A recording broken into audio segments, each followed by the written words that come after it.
have the Budget Committee, some of the members of the Budget Committee, Kylo Ladd, Michael Pettis, Luke Plummer, and Sheridan Bennett. What about David Kessler? Oh, David Kessler. Sorry, David. Lot going on. Nobody out back can hear. I'm doing my best. You don't have a good voice to carry.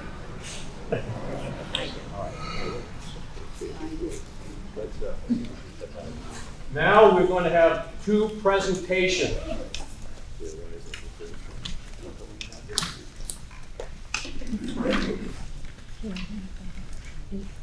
Morning, everyone. I'm Mark Blyer, your state representative. I'm here today to present a sentiment here to this fine man, Sheridan Bennett, who served the town of Buxton on the Budget Committee for 35 years. And we are appreciative of that. And here is the sentiment that I have given, and it says, be it known to all that we, the members of the Senate and the House of Representatives, join in recognizing Sheridan Bennett of Buxton. Mr. Bennett served 35 years on the Budget Committee and is retiring. We extend our congratulations and best wishes. And it be in order that this official expression of sentiment be set forthwith on behalf of the 132nd Legislature and the people of the state of Maine, and it is signed by the President of the Senate and the Speaker of the House. Sheridan?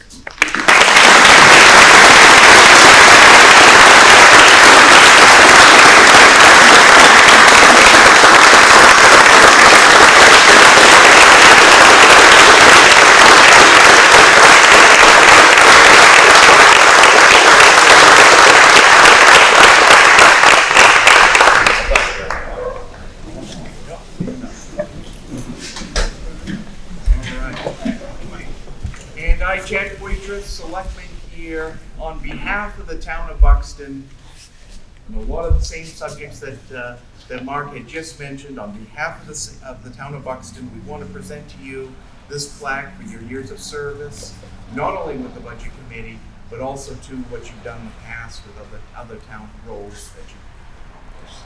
Thank you so much for your service.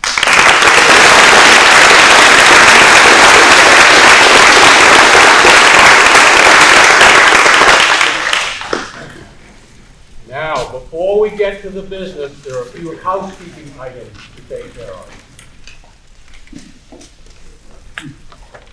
Anyone who is not a registered voter in the town of Buxton may not speak unless approved to do so by 2/3 vote of the voters present or by unanimous consent. The town charter directs that the moderator use the Maine Municipal Association's Moderator's Manual and Robert's Rules of Order as guides for conducting the town meeting. These are guides, not rules. We will not be getting into debates over the minutiae of parliamentary procedure. I will do my best to use the guidelines to get through the business at hand as expeditiously and smoothly as possible, while striving to ensure that questions are answered and both sides of an issue are fairly and completely discussed and heard. Please do not speak until recognized by the moderator. This includes the making of motions. Once recognized, please stand, state your name, and proceed. We don't have microphones, so we're not going to worry about that. The person who has made the motion is entitled to the first opportunity to speak once the discussion begins. Please speak to the issue.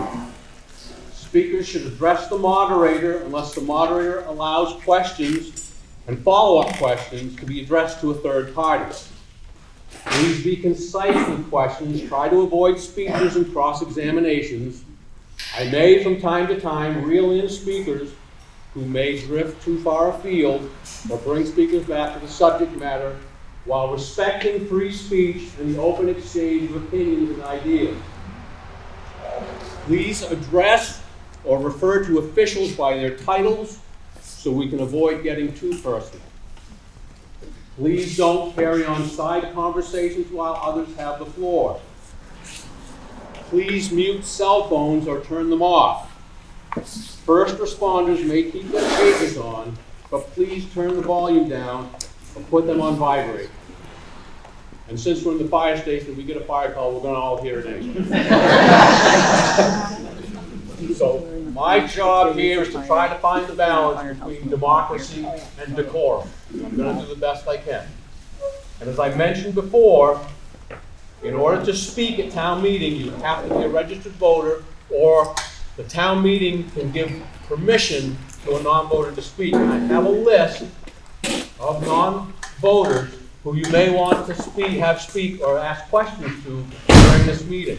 And they are Fire Chief Nate Schools, Police Chief Kevin Collins, Solid Waste Director Greg Heffernan, Public Works Director Kevin Kimball, and Rec Department Director Grace Mulheron. Is that right?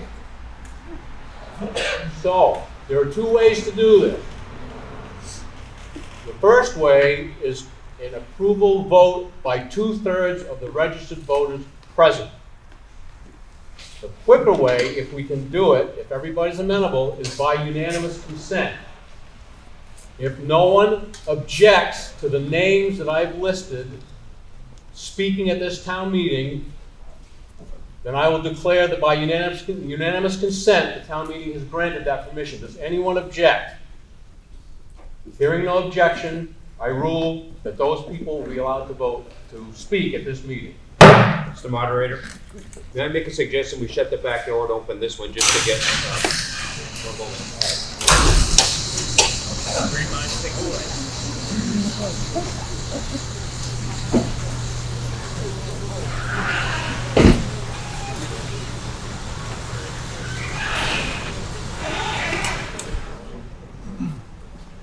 Article 2 was decided upon at the Tuesday secret ballot voting.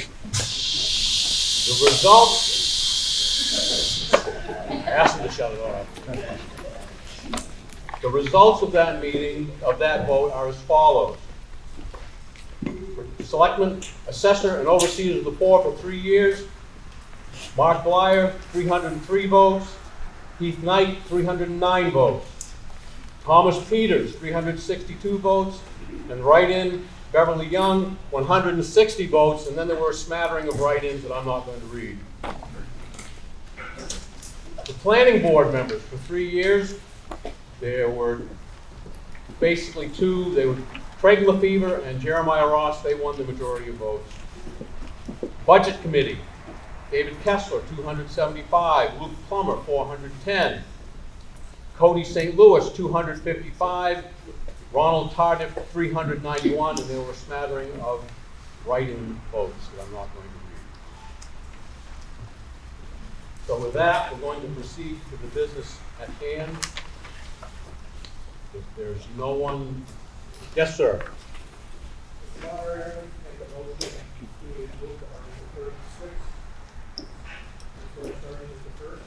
A motion has been made to take the articles out of order, that we go to Article 36.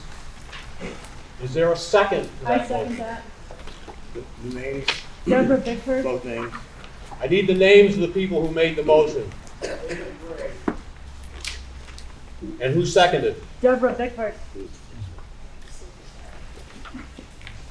This vote requires a 2/3 majority to go out of order. We're going to vote today by show of hands primarily. If we have to go to a written vote, we will, but primarily we're going to use a show of hands. I have a couple of tellers who will help me to count the votes. So the motion's been made and seconded that we take this article out of order. Is there any discussion? If there is no discussion, all those in favor of the motion to take Articles 36 out of order, please raise your hands with your voter card.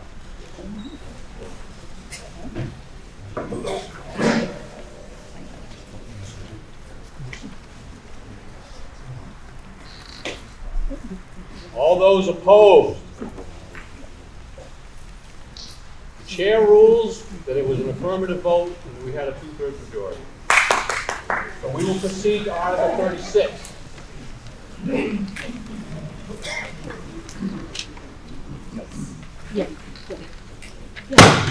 Article 36. Shall the town of Buxton, 1, authorize the selectmen to enter into agreements with EcoMaine for the purpose of operating a solid waste disposal and management program for the town, including the addendum to the Echo Maine Interlocal Solid Waste Agreement, Joinder Agreement, and Waste Handling and Recycling Agreement. 2, authorize the town treasurer and the chair of the selectmen to issue general obligation securities of the town in the form of a promissory note in an amount not to exceed $1,215,345 for buy-in amount that represents a capital contribution to Eco Maine and appropriate each amount for this purpose. And 3, delegate to the treasurer and chair of the selectmen the authority and the discretion to fix the date, gratuities, denomination, interest rate, place of payment, form, and other details of the securities, and of providing for the sale of securities. And I'm not going to read the financial part of it. Chair awaits a motion on Article 36. Motion to approve as written. The motion's been made to approve as written. Do I have a second? Second. You got a second? Any discussion? Yes, sir. Mr. Moderator, don't I get to speak first, since I made the motion?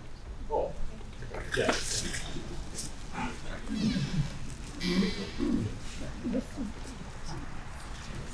All right, my name is Tom Peters, I'm a selectman in town here. I just want to take a minute to explain this article.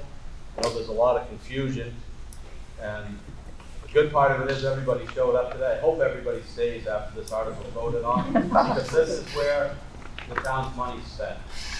Your tax dollars are spent right here today, okay? So, our solid waste and curbside pickup are kind of a 3-portion item today. One item is the transfer station, which everybody here is passionate about. One item is the curbside contract, which is who picks up the waste from our houses. Okay, that's an item in itself. The third item is where does the waste go when it is picked up at our house. That is the item in discussion right now. Today, we are a member of what's called the Tri-County Agreement, which is York County, Cumberland County, Oxford County, all had towns in it. Many years ago, when it was formed, the waste went to Merck in Biddeford. So, Merck's gone.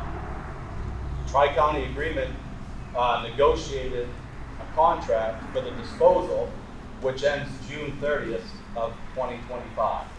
So July 1st, we need to send our waste somewhere else, okay? We had Casella come in, and they agreed to extend our contract with increases which are minimal for the next 2 years to take our waste, which ultimately today most of our waste goes to Eco Maine anyway. We just pay for it to get disposed of. We had Waste Management come in, who has a landfill in Rochester, New Hampshire, and a landfill in Norridgewock, Maine, with others further away. They feel they're at a major disadvantage right now because Casella has the curbside contract, so we'd have to find a way to get the waste to Rochester, New Hampshire for 2 more years. Our curbside contract expires in 2027, so we need to find, if we need to put out the bid whether or not Casella, Waste Management, Wind Waste, there's several options and hopefully we get several bids on who's going to come to our house and pick up our trash. But again, that's not this issue. So the landfill in Rochester, New Hampshire is going to close in 7 to 10 years. We didn't feel, even though the price was higher, we didn't feel entertaining any more from them. They gave us a few numbers offhand, but we felt the town should enter in an agreement that's going to last longer than 7 years for one of the biggest expenses in town, which is disposing of our household waste. The other option was Casella is projecting, they have an acronym for the waste disposal fees, what it costs. I can't remember the number, but I mean the name. But basically they're saying a safe figure is 5% a year increase year over year for their waste for as long as, until that percentage increases. I'm sure it will, because landfills are filling up, and the vibe we got from Waste Management was once Old Town and Norwich Walk are at capacity. Unless some more incinerators are built, our waste will probably have to go to the Midwest by rail, but that's a different subject. So, our third option is EcoMaine. EcoMaine is an incinerator who burns the trash, and they sell power to the grid with the boilers. EcoMaine is owned by the towns that send their waste there. They have contract communities who pay about $10 a ton more than the owners, who are just under contracts for 30 years. But the owners of EcoMaine are the voting members of the board. So that is organized in a fashion that however many tons you send as a portion of the overall tonnage EcoMaine gets, that's your town's voting power on the board. So Portland, obviously big community around here. Sanford was a member of the Tri-County Agreement. They've logged on with EcoMaine. They bought in. They're going to be an owner. So those two probably would have a bigger volume of vote than us, but the town of Buxton, if they buy in, will have at least one person on the board of EcoMaine to make decisions. Okay, so EcoMaine has, I passed out the form. There's two increases. The one on the left is the owner community increase. That's 2.5% a year. The other side is the contract community, which is if you just want to sign a contract that whoever picks up our waste takes it over there. The confusion that lies in this issue is that if we go with EcoMaine, they just built or are in the process of building a brand new recycling facility at their complex on Outer Congress Street. They need our recycling to go there. We do not have curbside recycling. So our recycling will still go to the transfer station, but from the transfer station, we have to take it to EcoMaine. Furthermore, EcoMaine does not take anything they can't incinerate. They don't take hazardous materials, they don't take shingles, they don't take sheetrock, they don't take big demo things that get hauled in from people ripping off their deck or whatever. So that will stay the same, exactly the same. So the thing that will change with the transfer station, if the town buys into EcoMaine, is instead of our recycling getting sorted and bundled and dispersed from our transfer station, it will go to EcoMaine and be dispersed from there. So the reason I'm in favor of EcoMaine is that they're close, they're rock solid. We have to buy in. Our buy-in is $1.2 million. That's based on our share of waste. It's because today they have a $30 million equity at EcoMaine. They've got money to fix the boilers, they've got money to do everything. Is there, Greg passed out the form that if there was some major lawsuit, we'd be liable. Every town that's an owner, every 30 towns or whatever, that's what happens when you own things. You get the benefits and you get the risk. But it's rock solid, it's right down the road. They have many, many years. Their ash waste goes out on County Road in Scarborough. They've got many years of disposal there. But the way they're set up after this year, with Tri-County dissolving, after this year, they're going to close the opportunity to buy in. They said they're not saying that they'll never open it again to owners, but they need a certain capacity of waste to keep those boilers operating at 100%. Right now, when they run low, they get waste from out of state. Their hopes are that now that they have many more owner communities coming in, that they'll be able to balance that out and the owners won't be buying waste to run the boilers. The town manager of North Berwick was the head of EcoMaine when I went down for negotiations last winter for Tri-County, before that organization dissolved. And I had a meeting with him on another subject this week, and he told me that, to his knowledge, the only towns in the Tri-County Agreement that did not sign a contract for a contract disposal or owner community with EcoMaine are Old Orchard Beach and Wells. Those two communities have transfer stations that right now are facilitated by Casella. Casella runs their transfer station. So the community owns the land, Casella uses it for their advantage, gives them a break on the waste. So, encourage anyone else to get up and answer questions. That's kind of the bullet points of the issue. So I know it's all lumped under one budget, but today the intention is not to close the transfer station. The only thing different is we won't need to sort as much recyclables over there. It's all going to get sorted in EcoMaine. So Thank you. Does anyone- Sarah, you- Okay. Does anybody have any questions for Tom Peters? Yes, sir. Would you stand and state your name, please? Where will the other waste go? The stuff that can't be. Right now, it goes either down to Riverside and Westbrook, or to, I think that most of it goes to Casella's transfer station on, on County Road. They sort of, that will continue to be the same, and anything that can't burn will have to go to, unfortunately, a landfill. That's where that all ends up. Any other questions? Yes, in the back. You, yep. Yep. Does the personnel change from the transfer station to go to Ecomaine? So maybe personnel fit as an issue?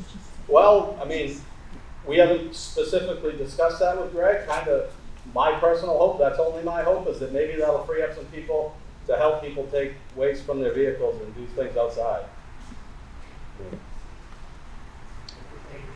Question over here? Hi, Allison Ashley. What would happen with like household appliances when you want to dispose of those? Same thing that happens now. It would just bring it over to the Yeah. transfer station? Yeah, Thank you. Ecomaine won't take that stuff. It's just what gets picked up at the curbside. Okay, thank you. Yeah. Yes, sir. Does our transfer station have a compactor to compact the recyclables that are gonna go to Ecomaine? We do have a cardboard, Greg can speak to the plastics get compacted.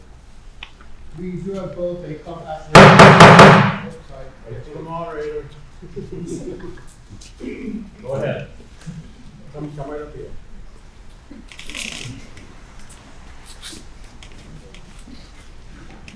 So we do have two compactors. One of them is a large trash compactor that we could switch to using to compact single sort recycling if that was where we go.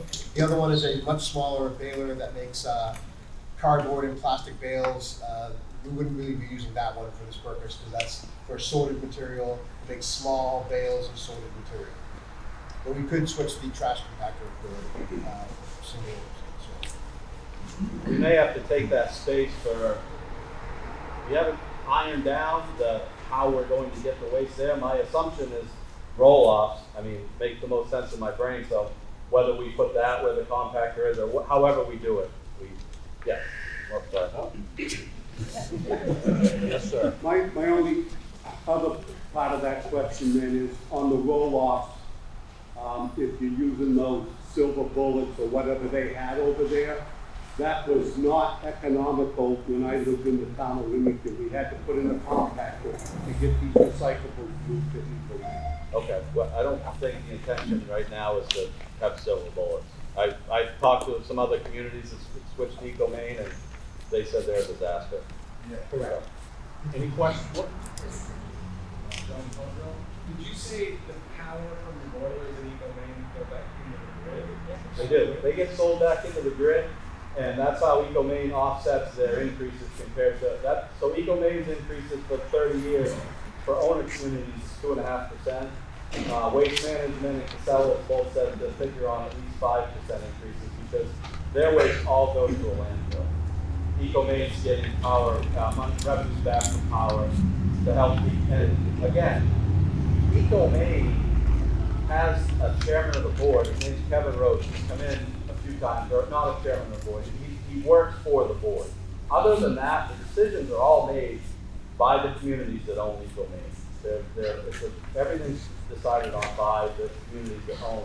Contract communities do not have a say. They're at liability of increases just as if we were Ecomaine, Casella or Waste Management. The only chance to have a voting member deciding these increases is to become an owner community. Any more questions for Tom?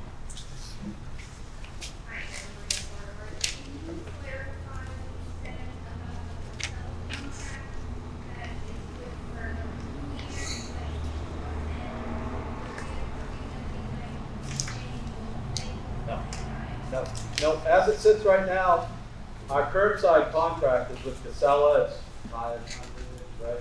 Yeah, $498. Around Just shy of 400, just under $500,000. Casella charges us to pick up our waste and take it someplace away from your house. So that's one portion. That's not under discussion right now. We've learned through this process that that contract expires the end of June 2027. Our intention is to put that out to bid next year because now that we're with the automated system, it takes a year for companies to get these trucks. So Waste Management told us the sooner we can put that out to bid, the more competition we can probably have for Casella. Last time, unfortunately, not knowing that, we had less than a year window, and Casella was the only one that had the firepower to do it. So they were our only bid. What's in question today, what expires June 30th, is the Tri-County Agreement, which we're a member of now. That is a bunch of towns that gathered and used buying power to negotiate down tipping fees for household trash. That is what this warrant article is about. That contract was up June 30th. We were having negotiations, the Tri-County group were having negotiations. We held them in North Berwick.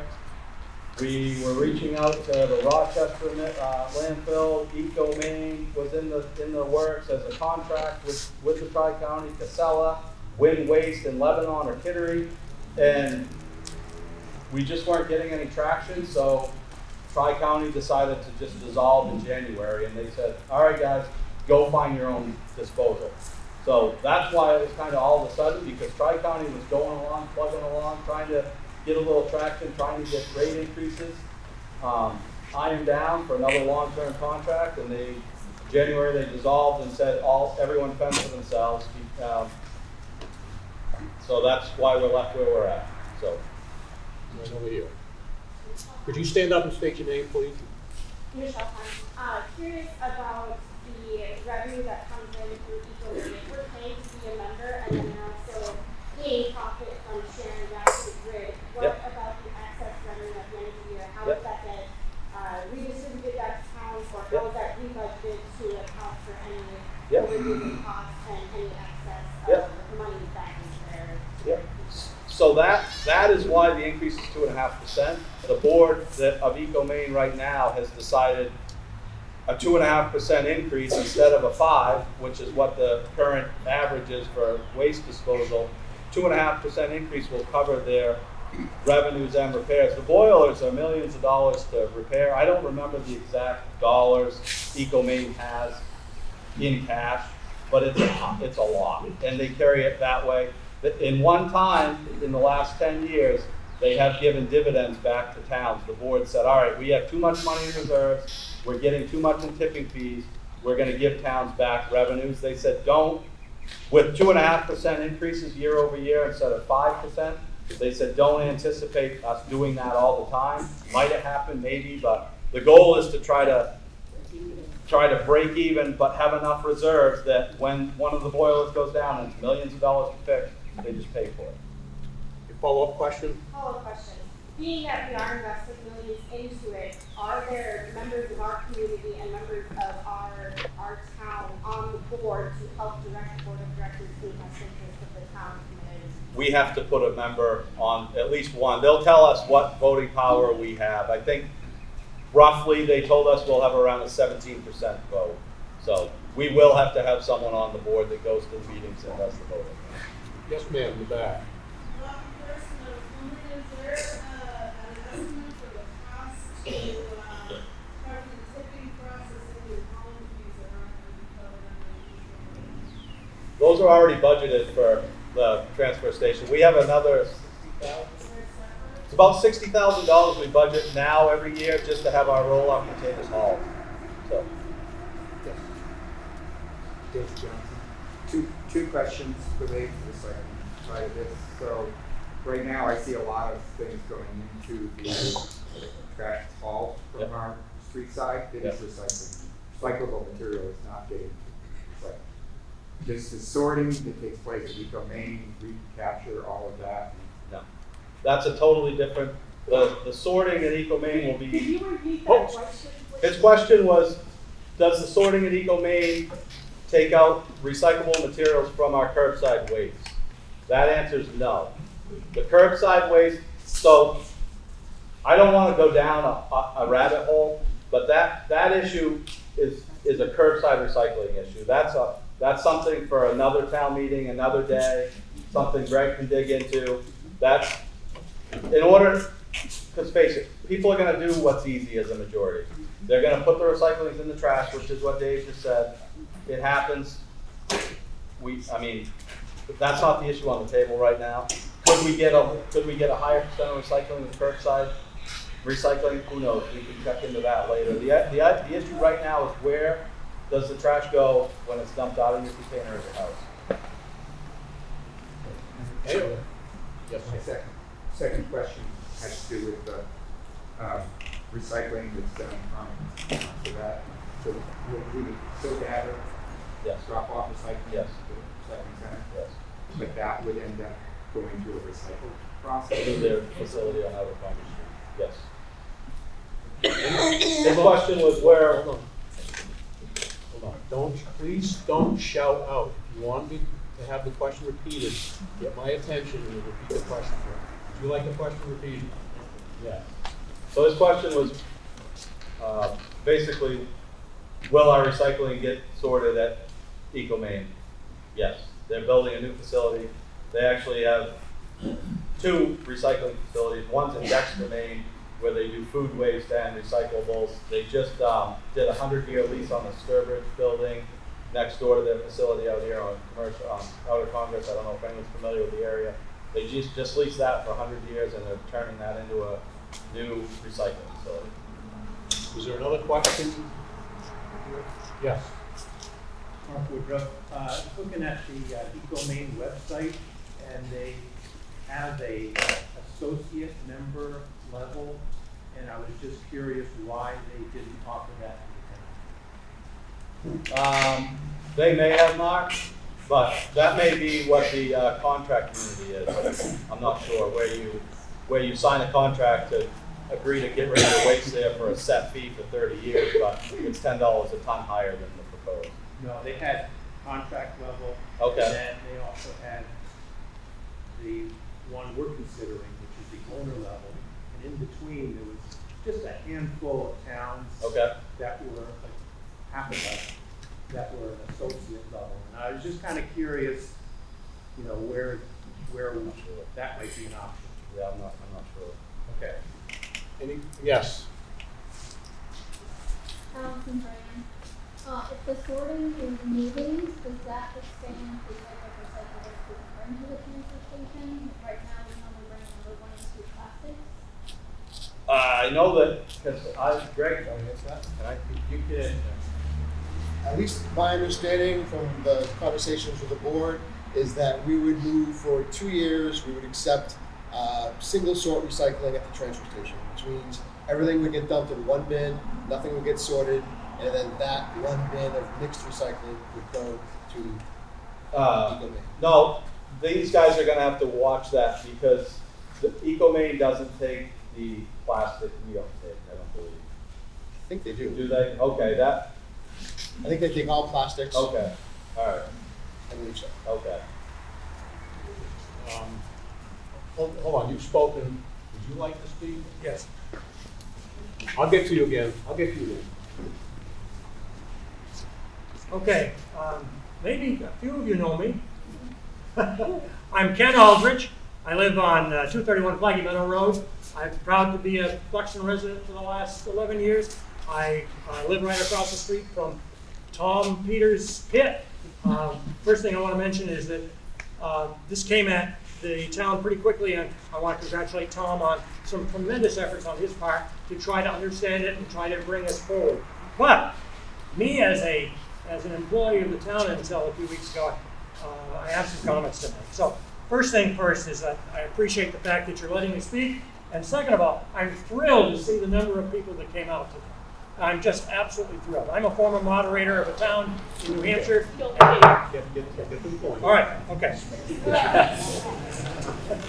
I want to mention that in the last 13 months that I worked, we did everything we could to try to raise the fees in such a way that we would be self-sufficient. And during that period, this item came up and in the warrant. And so my first question is, on the town taxpayer position statements, why doesn't Article 36 have either selectmen or budget committee recommendations? And the next item, secondly, why is it in the town's best interest to eliminate the 80,000 we get a year in recycling the paper and the glass and the metal and the plastic? Why is it that 80,000 isn't enough to offset some of our expenses? And Okay, hold on. You asked two questions. Okay. Have a seat for a minute. Let's see if we have questions answered. Okay, let me hit the revenue, recycling revenue. We will lose revenue sending our recycling to EcoMaine for at least this year. There's a program being passed through the state that some people may have heard of that supposedly monies are gonna go back to EcoMaine for recycling. I'm not weighing into that a lot because we all know how the tax freeze on seniors worked out. It's kind of the same thing in my mind. Let's just forget that part. We do get revenue from recycling. The biggest number of revenue we get is around 40,000 in metals. That's not going to change because EcoMaine doesn't take metal. So our metal's still going to go to the transfer station. Last year, our recycling revenue for plastics, glass, and cardboard was $15,000. That's what we're going to lose. It is great.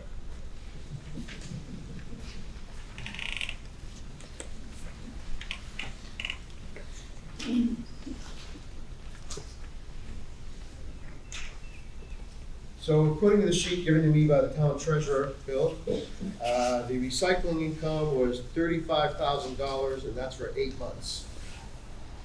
Right, that is a sheet prepared by them. But that's true. That's for and that's strictly for plastic and paper, Did everybody hear that? not including metal. So the sheet that the town treasurer gave me is for 8 months of income, and that, and that number he gave me is the recycling income was $35,000, and that's just for paper and plastic and cardboard. Bill, am I correct? Hold on, let me ask you. Yeah, so, Mr. Treasurer.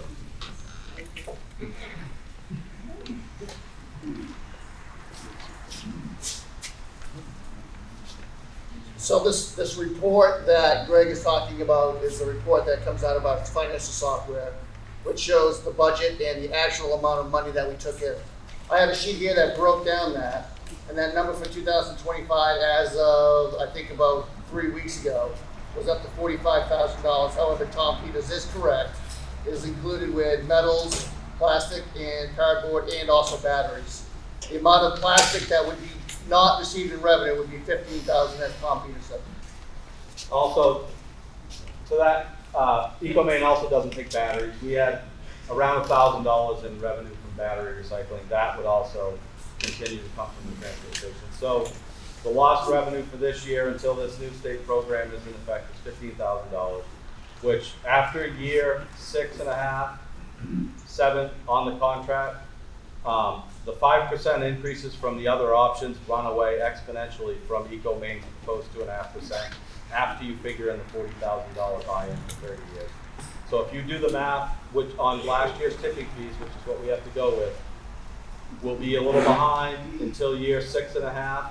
After year 6.5, the town will start making money. By year 30, it's not making money, it's saving taxpayer dollars. By the year 30, it's hundreds of thousands.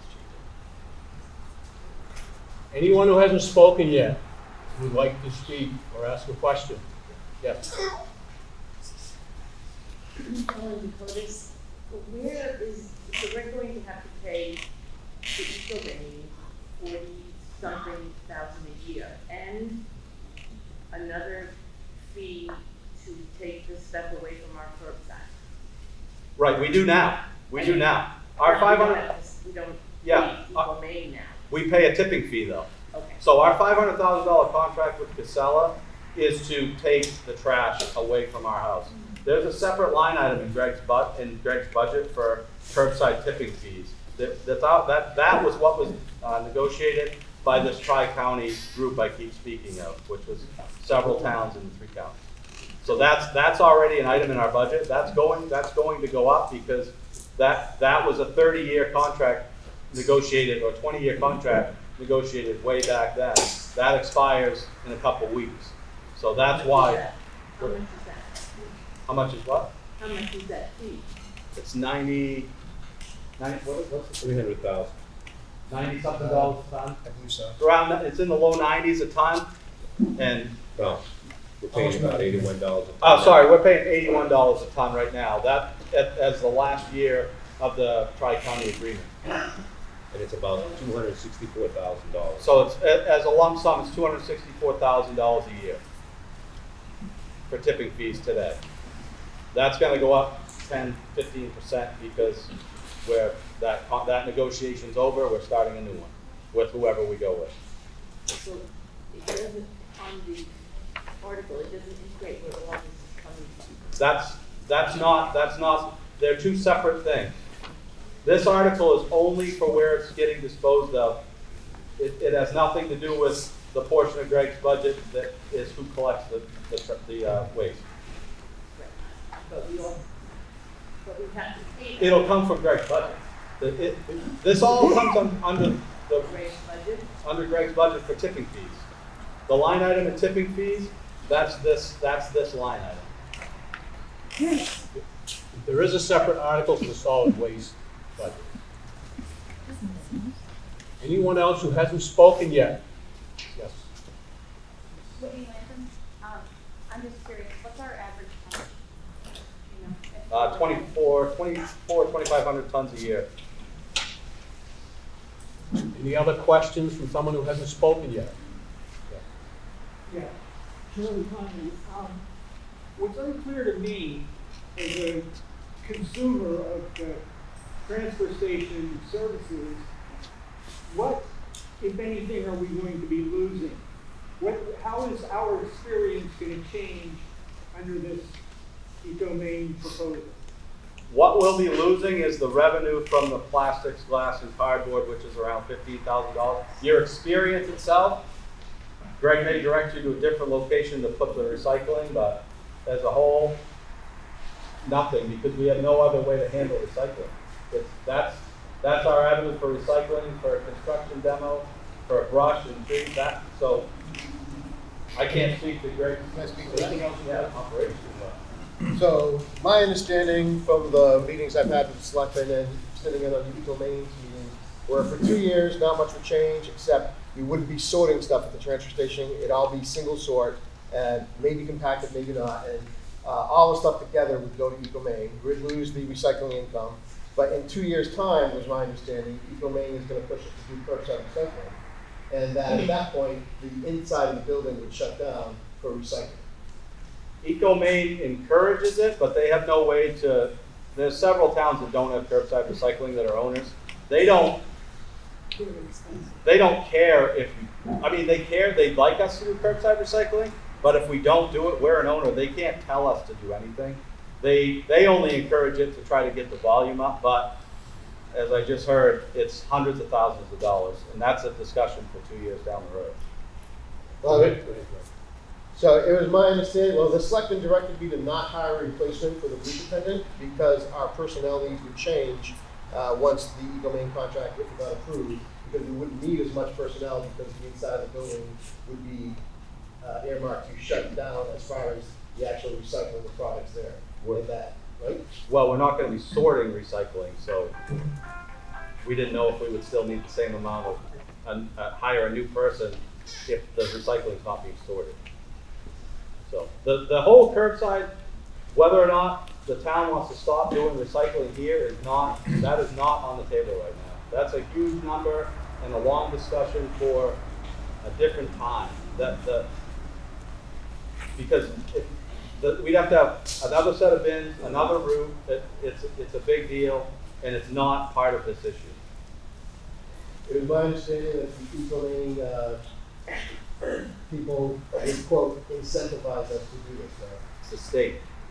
And like I So said, that's what eco-main does, right, the state is coming out with a program, but it's only on tonnage received. If we don't change our method, our tonnage received is not going to change. Anybody else who hasn't spoken yet? I am here. Yeah. And you want to stand up and state your name, please? Yeah. Linda Pulsone. even though that's not an issue at this point, I do have a question, and that is, if we did have curbside recycling, would our percentage of recycling grow versus what our percentage of recycling is now? I can answer that. Most communities who go to curbside recycling see an increase of about 15%, but it's different every community. But yes, they would definitely go up. But we'd also get more waste and contamination in the curbside recycling because people tend to think, everything is recycling. I know at the transfer station we get things like chicken bones, you name it, we get in our bins. That's why part of us pulling all the recycling out of your cars for you, those of us who use us, is to be nice to you. But part of it is also we don't trust you to do it right.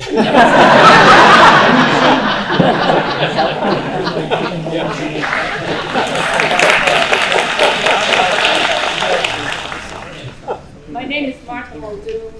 I am a person who's the administrator of Concerned Buxton Taxpayers. I would like to make a comment that Echo Main is the best choice for the town. I think the town should be making that choice to go to Echo Main. None of our trash should end up in a landfill. With Echo Main, it creates electricity. This is a good thing. This incinerator works. It's been going based on the board. Echo Main has been extremely responsible in how they do what they do. I would encourage the town to get behind this and go with Echo Main and to give the town administrators the power to do that. All we're talking about right now is where our trash goes. That's it. Thank you. Are there any other people who haven't spoken yet who'd like to ask a question? Down there. Rick Roberts, is there any way to exit from Echo Main and 5 years down the line or 10 years down the line, the fees run and you start to increase costs and it's no longer reasonable for our company to send our trash to any way to exit that? You can exit it, you cannot get out of your buy-in. You can exit it, but you can't get out of the money bought in. So you can leave if you want. They've never had anyone do it. We did ask that question. Dunwood and Wells have their own transfer station that Casella runs. They will. They left, right? I don't know if they were a member or a contractor. Okay. You have a follow-up question? How long has Echo Main been around? 30 years. 30 years. Yeah, as far as your comment about recycling not going to landfills or incinerated, part of the Eco Main contract does specify that if market conditions are more favorable financially for them to either incinerate it or landfill it, they will do that. And if they have a problem at one of their plants where they cannot take any more material in, they will do that. They will either landfill or incinerate. I just want to touch on that real quick, if I can. True, when the boilers are down or they have an influx of waste that's overbearing, it goes to their landfill on County Road. I learned from a member here that works for Dearborn that they've been contracted in the past. They'll pile it at the landfill, and when things calm and slow down, they haul it back to the incinerator and burn it. So it does go there temporarily, then they haul it back to burn it. Anyone else who hasn't spoken yet, would you like to ask a question, make a comment? Anyone with a follow-up question or comment? Oh, over here. Mike Pettis. This question about moving to Eco Main, I actually am in favor of it. I did a lot of research on my own, found out some good information, and I think all of you are going to make your decision based upon what you want to do, what you feel. The issue I have is that there is so much misinformation being passed around that you don't know what's true and what's not true. I've gone to most of the meetings with the selectmen. Never once during a meeting was it said that the transfer station was going to be closed down. That came from an employee of the town. Again, Greg passed out this information too, and a lot of it, I've researched them, and it's not accurate. I'm not saying he's trying to pulling over on you, but in order for you to make a decision, a good decision on what you want to do, because ultimately it's the town that's going to make the decision, you need to make sure you have all the facts. And on Facebook and some of the other platforms, the amount of stuff that's being said is not accurate. So I think with Peter today, I think this is good. I think it's good that you're all here and you have a lot of questions. So you're actually going to have the facts. When the vote comes, you'll know what you want to do. But I think at this point, Eco Maine is the best move for us. That's it. Thank you. Right. So most of the information in that sheet I passed out is directly quoted from the Eco Maine contract. The stuff in quotes is taken directly word for word from the contract. So I'm not making that up, it's in the contract. Okay, let's not get into an argument here. Okay, sorry. So, and as far as the part about, unfortunately, there was a Saturday, a couple Saturdays back, where people were asking me questions about it, and I did give out incorrect numbers because I either misheard, misremembered, or misunderstood the Eco Maine sales pitch. So I own that, I did do that. But there's also been misleading numbers as far as recycling income given out by both other personnel at the town, let's just say that. So it's been misinformation both ways. And unfortunately, the selectmen directed me to not answer questions about what the consequences would be for this vote when the public asked me. So I was not able to clarify with anyone who was seeking information from me. Yeah. I just to finalize this, so Article 36, the short version is, will our household waste go to Eco Maine? Will our fees be increased to 2.5% over the next 30 years?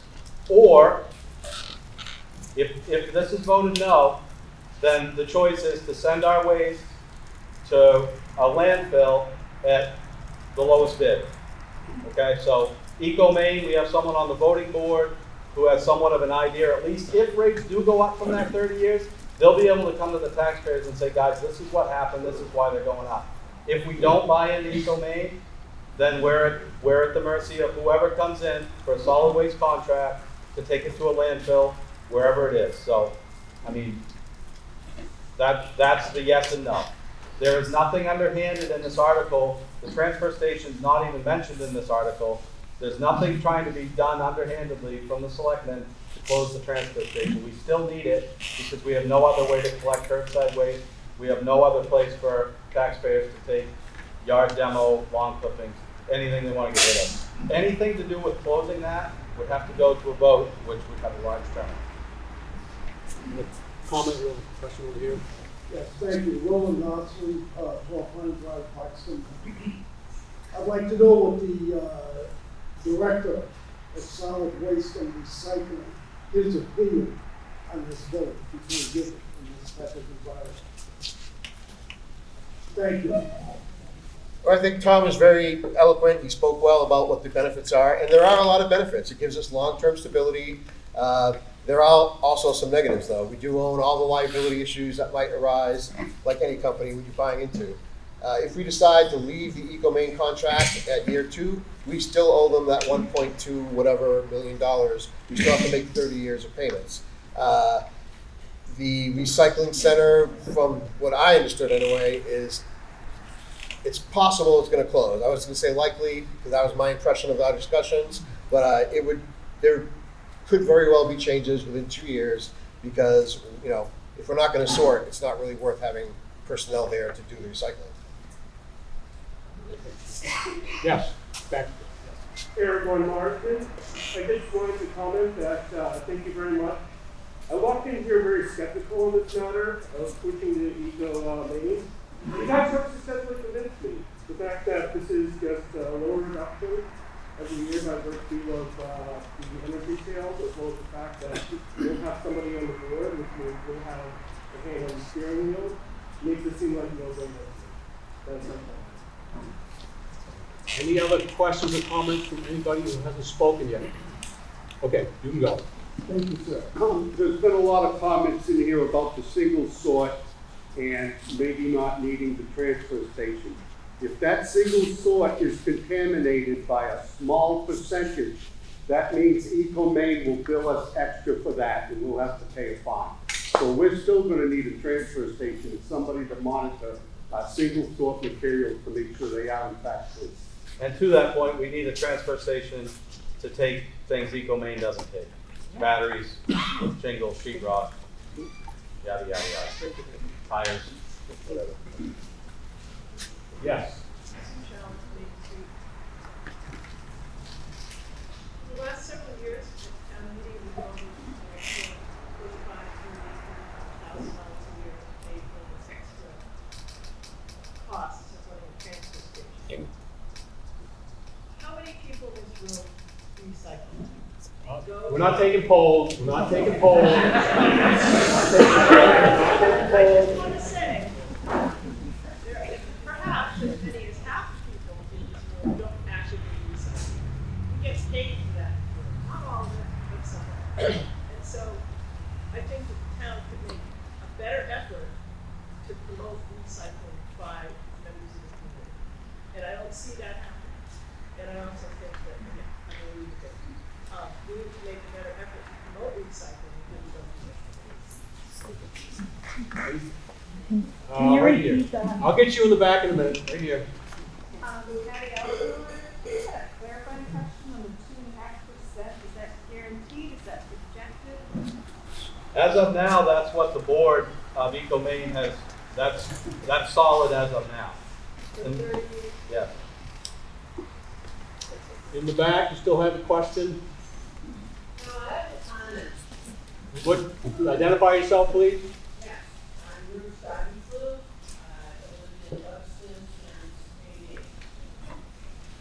My comment is, land is precious to me, and landfills take up a lot. Think of how much you put in your gallon trash can every week.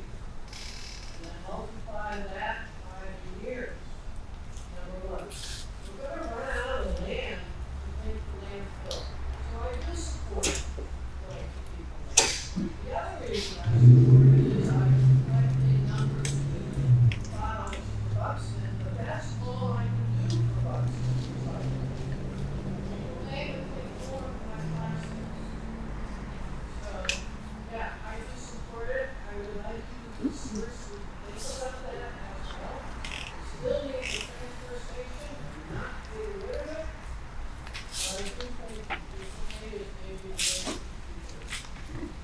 Thank you. Any other questions, comments, discussions? Oh, right there. Shout out Mr. Moderator if I don't see you.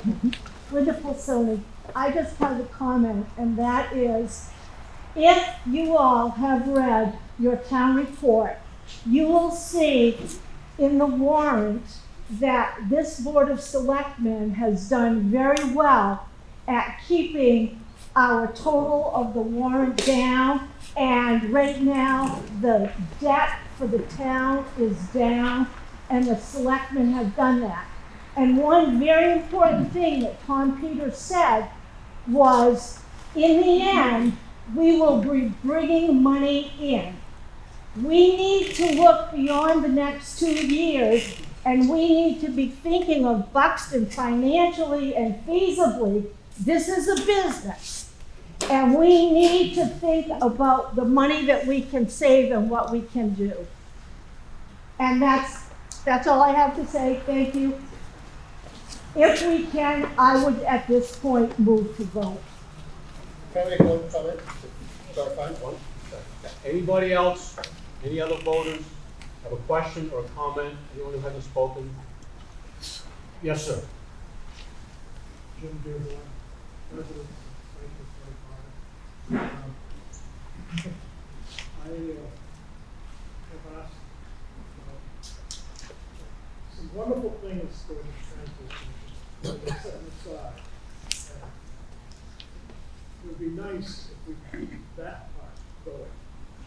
A lot of towns have separate buildings so people can leave them. The- It doesn't have to be maintained, just has to be a spot where nice things can be safe.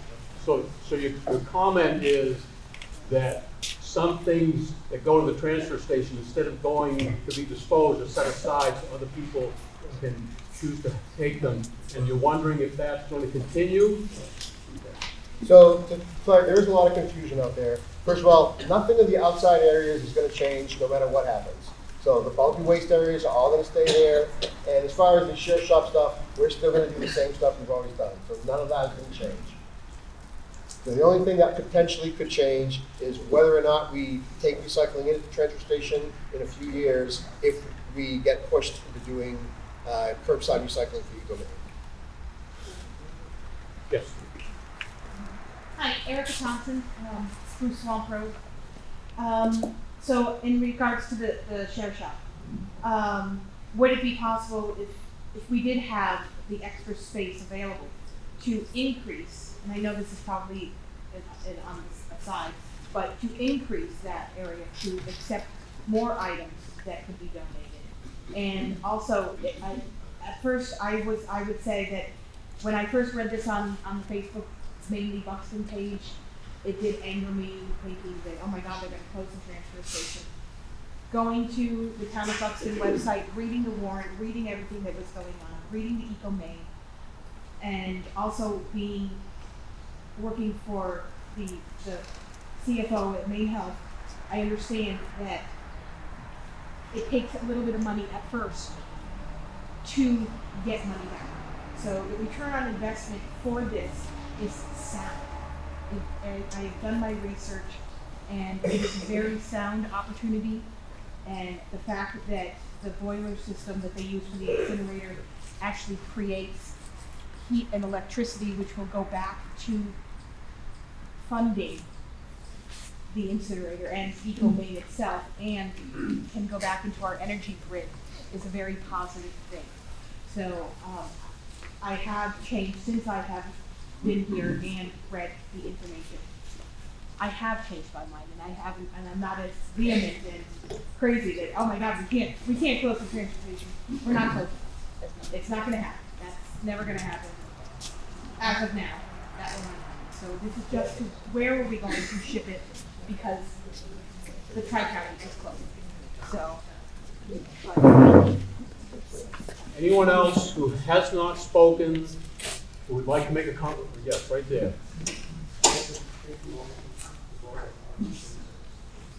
Well, I'm trying to get there, but I want to make sure that everybody who hasn't spoken yet has a chance to speak. So if there's no one else who wishes to speak. Mr. Moderator? Yeah. Can I answer her question, actually? Well, you did ask me if there'd be more space. Yes. Go ahead. And then we'll try to bring this to a vote. So to answer your question, that depends. If we keep accepting the recycling at the transfer station building, then there wouldn't be any additional space. If we stop accepting recycling at the transfer station, then there'd be lots of extra space. And just to speak to a previous comment by Mrs. Falsoni, it doesn't actually bring money in, it just saves us money with tipping fees. Right. If we don't get paid for the recycling, we get charged a fee for processing Right. recycling. So when we ship the recycling to eco-main, instead of shipping it through the MRRA, which is the Maine Resource Recovery Association that we do now, we get paid by the MRRA. When we ship it to eco-main, they bill us.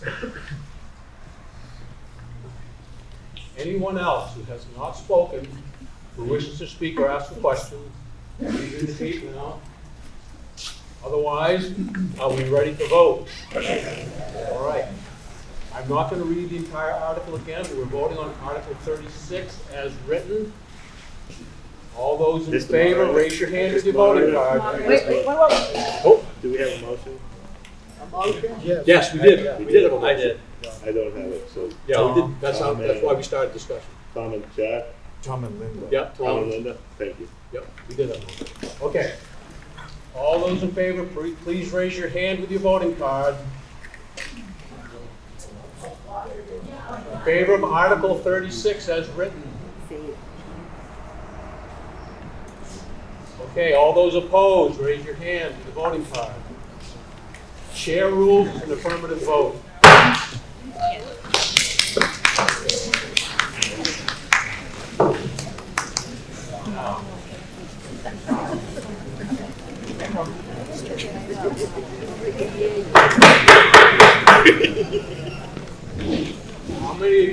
you are going to stay?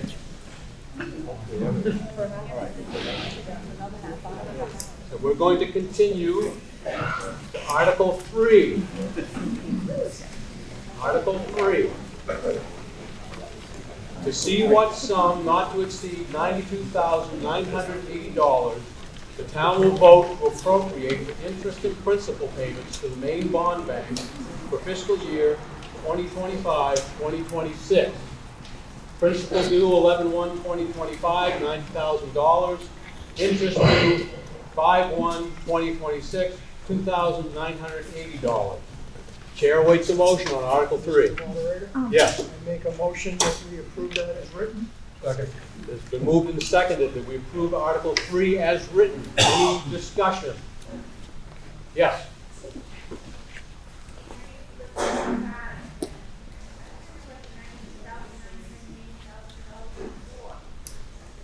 Someone want to answer that? They want to know what the money is for? That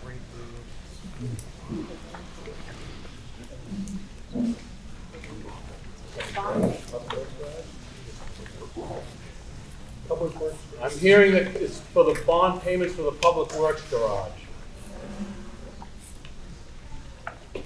Any other questions, discussion? If not, all those in favor, please raise your hand with your voting card. All those opposed? Chair rules it's an affirmative vote. Article 4.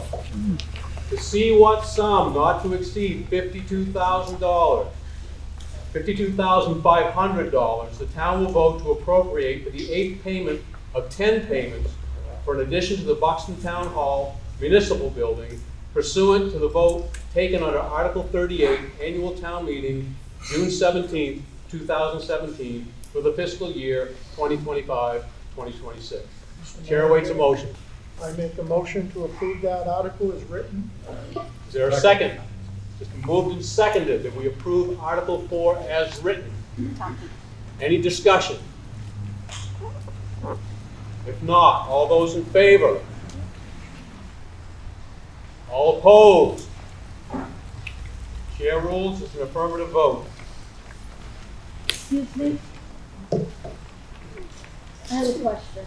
Is this pertaining to what?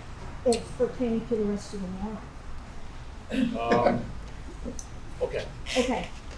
Can we make a motion to pass the warrant as written, looking at the warrant, all the selectmen and the budget committee have passed every warrant, okay? So I'd like to pass every article. So can we pass the whole warrant with the exception of the article about the buying the land at Torrey Hill? No. You can't, because We're gonna pass it all anyway. Well, So I'm no. we will. Well, that motion will be out of order because you have to either pass everything or go through everything. You can't leave one out. So that's out of order. I tried. We haven't done it. We're going on to the next article. If you have a procedural question, I'll take it. If that's a procedural question, you can ask it. Otherwise, we need to move to the next article. Moving to Article 41. If you want to make a motion to that effect, you can make that motion. It would have to be a 2/3 vote to take that question out of order. So is that a motion? Okay, we have a motion to go out of order to address Article 41. Is there a second? John. It's been moved and seconded that we go out of order. Moderator. The name. What's your name? Michelle Hunt. That we go out of order and address Article 41. That's going to require a 2/3 vote of the members present. Members voted. So, all those in favor of the motion to go out of order and address Article 41 next, please signify by raising your hand and showing your voting card. All those opposed?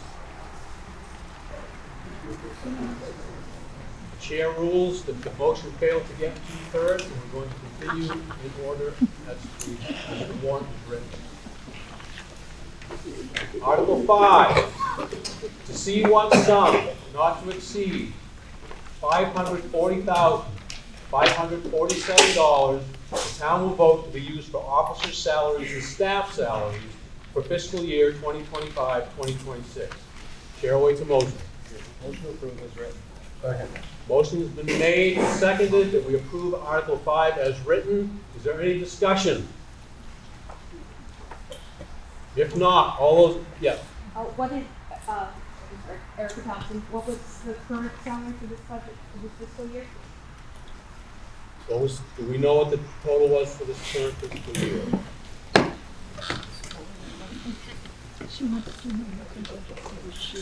$490,000.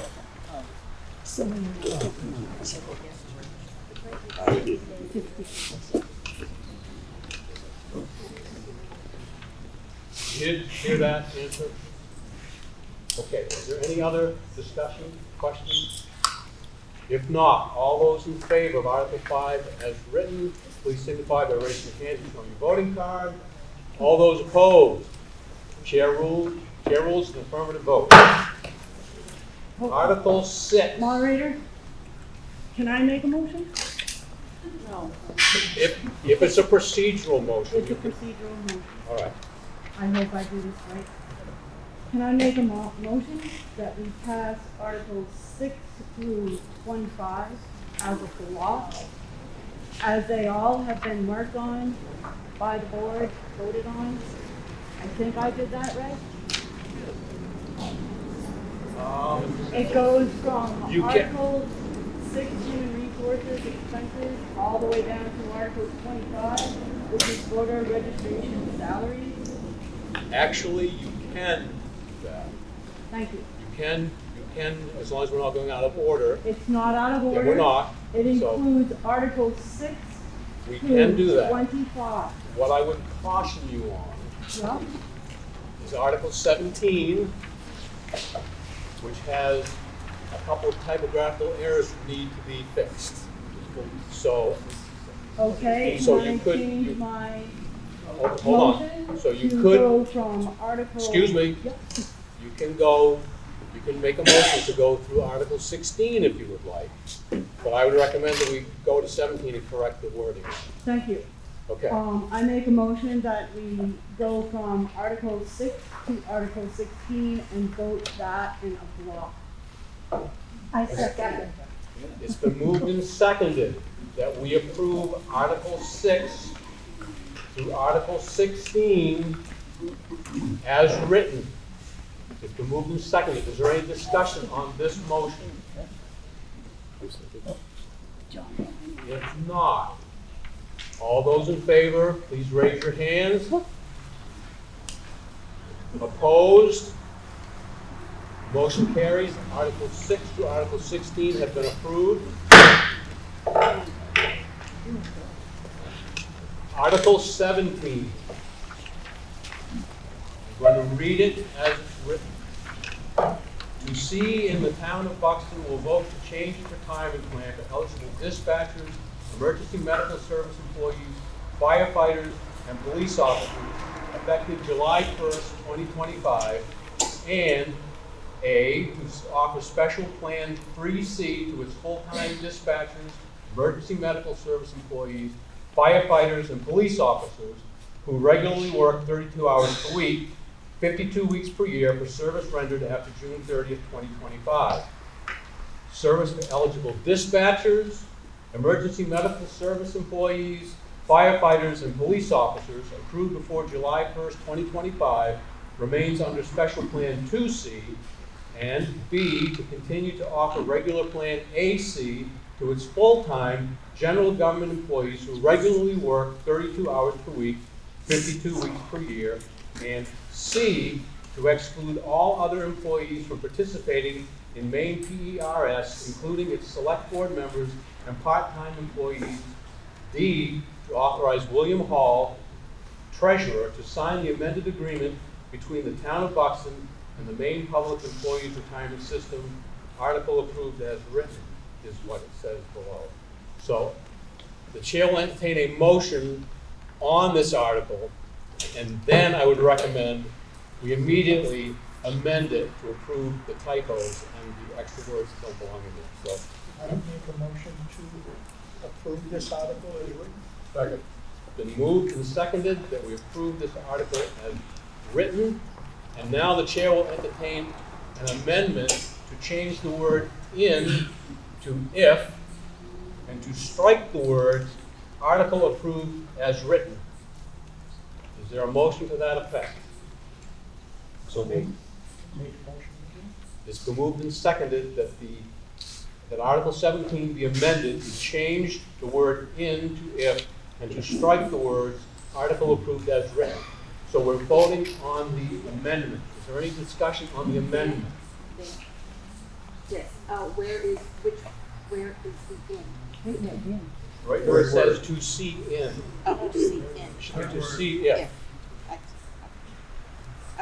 I don't know how the board down below got in there, but they need to be struck. So,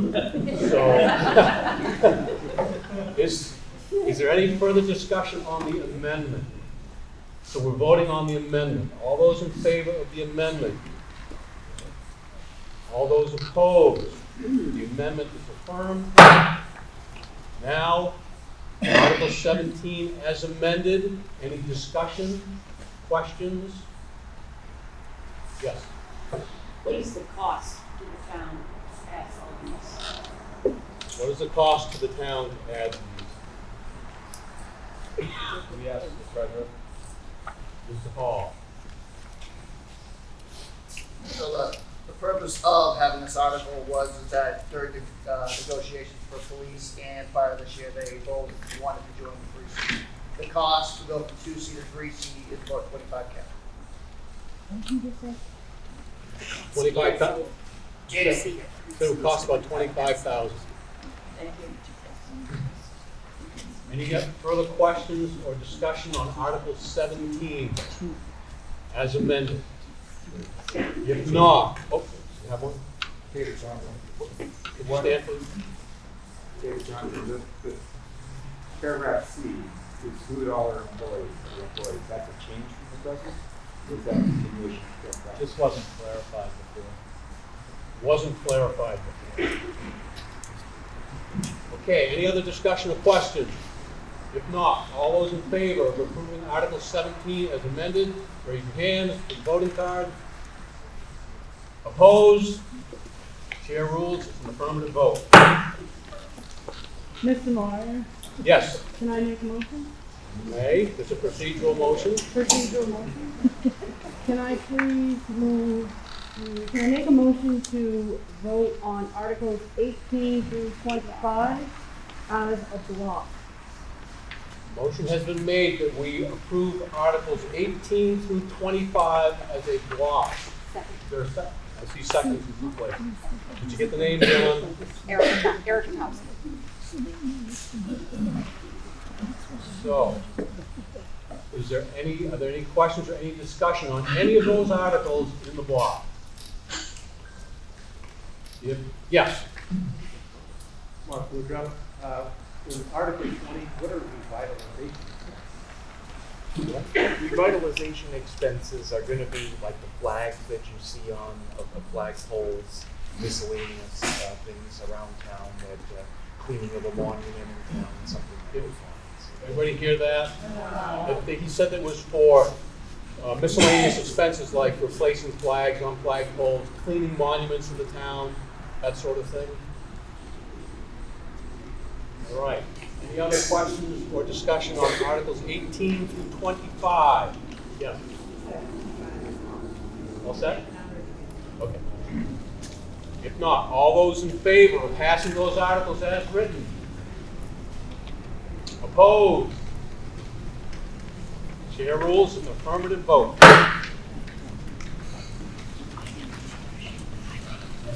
Article 26. To see what sum not to exceed $5,960 the town will vote to appropriate for the use of the appeals board for fiscal year 2025-2026. Chair awaits a motion. I make a motion to approve that as written. It's been moved and seconded that we approve Article 26 as written. Any discussion? If not, all those in favor? Opposed? Chair rules it's an affirmative vote. Article 27, to see what sum not to exceed $1,062,661 the town will vote to appropriate for the Public Works Department for fiscal year 2025-2026 as follows. And I'm not going to read all of those, but the chair will await a motion. Make a motion to approve that as written. Second. It's been moved and seconded that we approve Article 27 as written.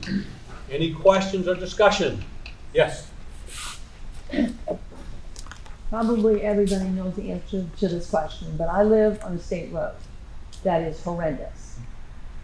We plow, Buxton plows the state road. Do we get reimbursed at all from the state? No. No. Who are we pointing at?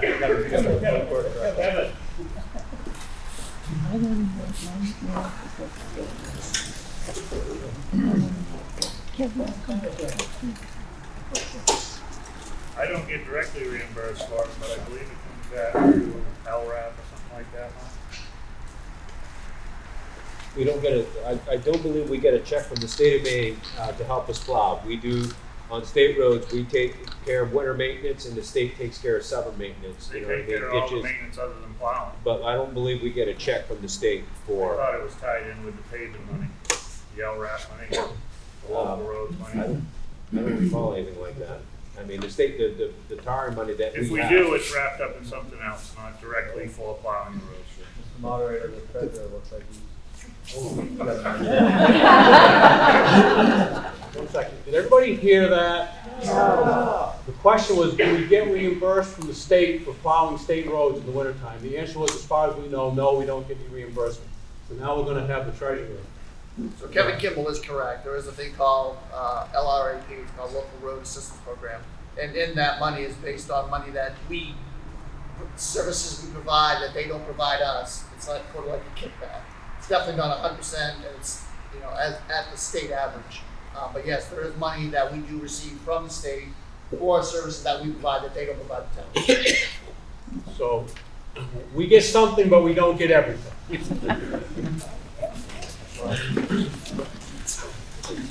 All right, any other discussion or questions on Article 27? Yeah. Oh, okay, thank you.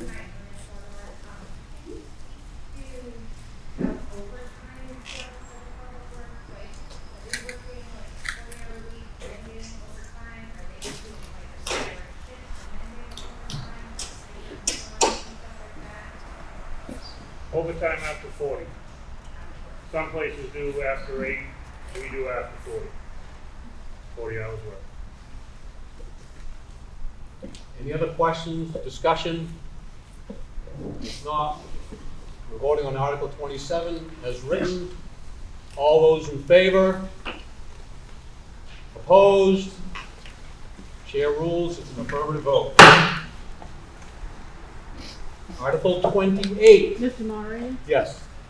can I make a motion to accept Article 28 through 31?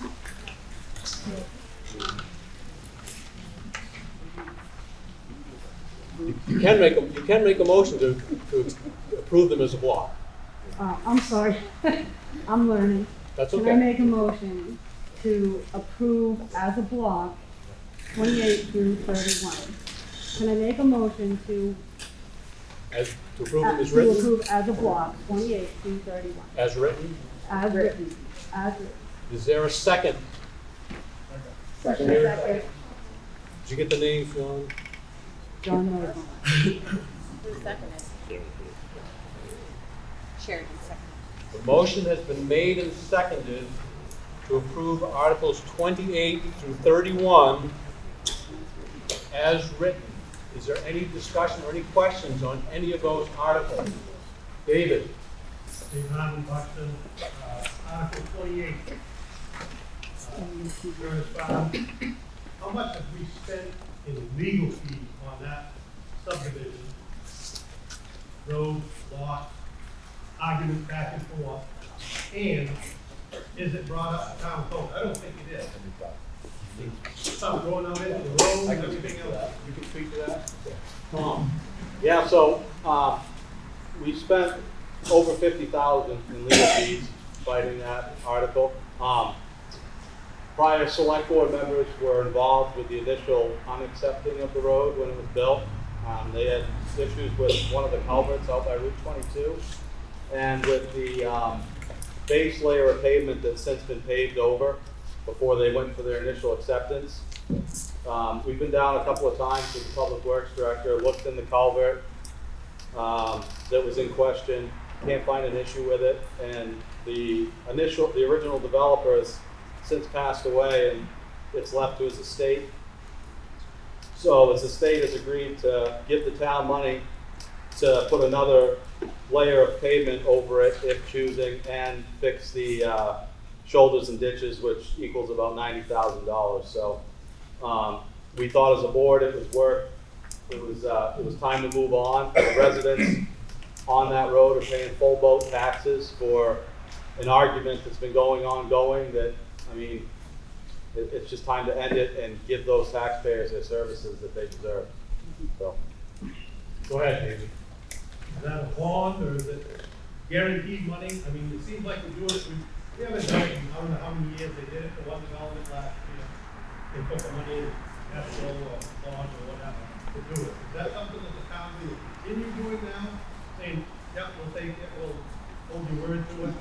this is a settlement agreement, Mr. Harmon, that lawyers have gotten involved with. Their estate has agreed to pay the town that money so the town can put this to bed. In this particular situation, I don't know of any other ongoing legal battles with roads as of now. Now, the town, yes, since has changed their ordinance, so any new development coming into town has to put a bond in place so the roads are completed accordingly. That money's released once the public works director signed off on. At the time of this development being constructed, that was not in our ordinance, hence the reason we're in the situation we are. Any other questions or discussion on any of the articles? Yes. Yeah, Nicolette from Front. My question was on Article 30. Does the road commissioner have a list of roads that he needs to do vaccinated? I don't have a list of roads to crack seal. I tend to do them 3 years after we pave them, because that's when the cracks start to appear. Some crack significantly enough in year 2 that we have to do it. Others may go 4 or 5. So I kind of play that by ear, see what happens over the winter. I'll go inspect them this spring, pick a half a dozen roads, and they'll go do those. But usually it's the 3rd year after it's been paved.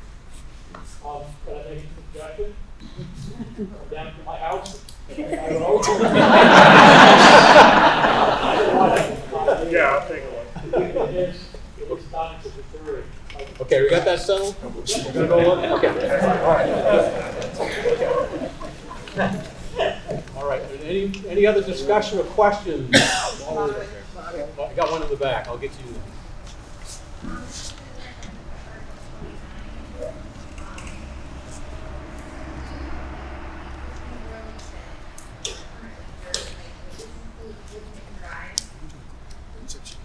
Including existing roads with dirt paving. Yeah, if we were to pave that road, but we have to make sure the base is correct first. If we go pave a dirt road that doesn't have the proper base, we're throwing our money away. And there's a spring about 3/4 of the way down that would need to be addressed, and a few other issues. So the limited pavement money that we have, I have to keep the paved roads somewhat decent before I go paving the one that's been dirt. We try to grade it. I see you. I had one over here first. I'm Erica Thompson. So, just a quick question regarding Article number 28, paving of some roads. Cousins Road is the That would be 29. I'm sorry, yes, 29. Cousins Road is atrocious, and I drive it every day to and from work, as is Spruce Swamp Road, which I live on.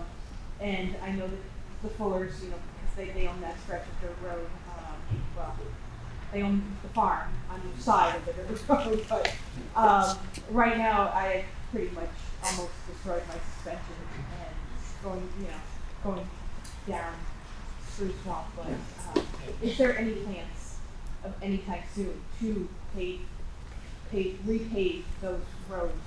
Cousins Road I'd like to grind and redo like they did on the Gorman, but the money isn't available yet. So if I go and shim and overlay it, then it puts it out quite a ways. I'd rather try to keep some of the good roads good and then get the money in the next year or so to grind it. I may have to shim it, I may have to shim and overlay it just to make it passable, but I don't want to throw money away paving a horrible road to the point where it breaks up in a year or two.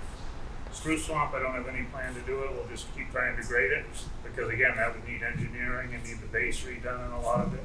Because Okay. okay. Yes, ma'am. This project, do you have a list of roads that are going to be done? Because there are a lot of roads in town that are. Yeah, I have a report that we had done a few years ago, and I brought it to the board and said, okay, we can do this, we can do that, we can get a bond, take care of a lot of them, we can do this. And we came up with keep increasing 50,000 a year, so incrementally instead of taking out a bond. And we're working on them, but I can give you a list of the roads and the conditions from 4 years ago when we did that survey. And it shows a lot of roads in poor condition. I can't in 4 or 5 years make up the 30 years worth of road maintenance, but I do have a list, a short list. Most of it's in Groveville this year. Yeah.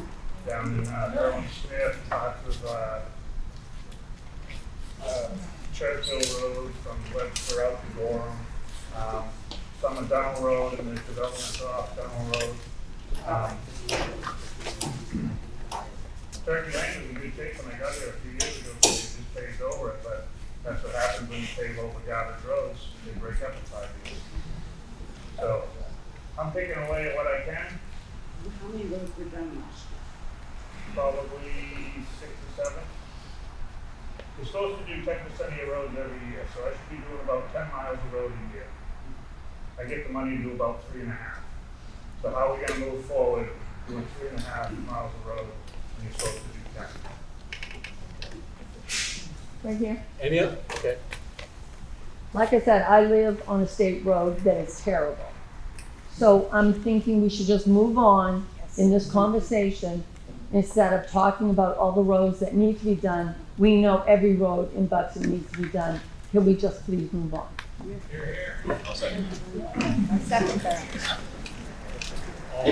Also remember, this is your meeting to express those kinds of opinions, as long as they pertain to the subject. We should hear some of them out. So, okay, if we are ready, yes. David Johnson, suggestion that I'm hearing a lot of need of roads to be addressed and inadequate funding to do so. Is there an opportunity maybe to raise some issue of priority for further discussions? Putting more in the budget to be able to handle it, do it without money. The issue with town meeting and the warrant is, there is a total amount in that article. You cannot go higher, because that article is considered capped. You can go lower, but you can't go higher. My suggestion would be that going forward, get out to the selectmen's meetings, talk to your public works director, and bring it to their attention, and then they'll have to prioritize. But I don't think this is a place to do all of that. It's my opinion. So, if we have no further discussion or questions, we're going to vote on approving Articles 28 through 31 as written. There's no further discussion. All those in favor? Opposed? Chair rules, it's an affirmative vote. Yes, you have a procedural question? Yeah, Mr. Moderator, I know in all of the warrants that the budget committee voted, 5 of them voted yes. No, 0. Absent, 2. What the heck were they doing? And who were they that weren't there? probably a question for the budget committee outside of this meeting. I don't think anybody's gonna want to tattle on anybody else, so I think we'll leave that outside the meeting. Thank you.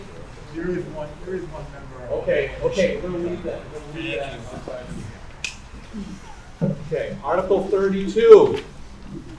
To see what sum not to exceed $2,137,239 the town will vote to be used for the Buxton Police Department for fiscal year 2025-2026 as follows. I'm not going to read those, but the chair does await a motion. Mr. Moderator? Yes. I move to approve Article 32 as written. Second. It's been moved and seconded. Can we approve Article 32 as written? Any discussion or question? Yes, sir. I was thinking, do we have a budget from last year? What that was? Do you have a number from last year?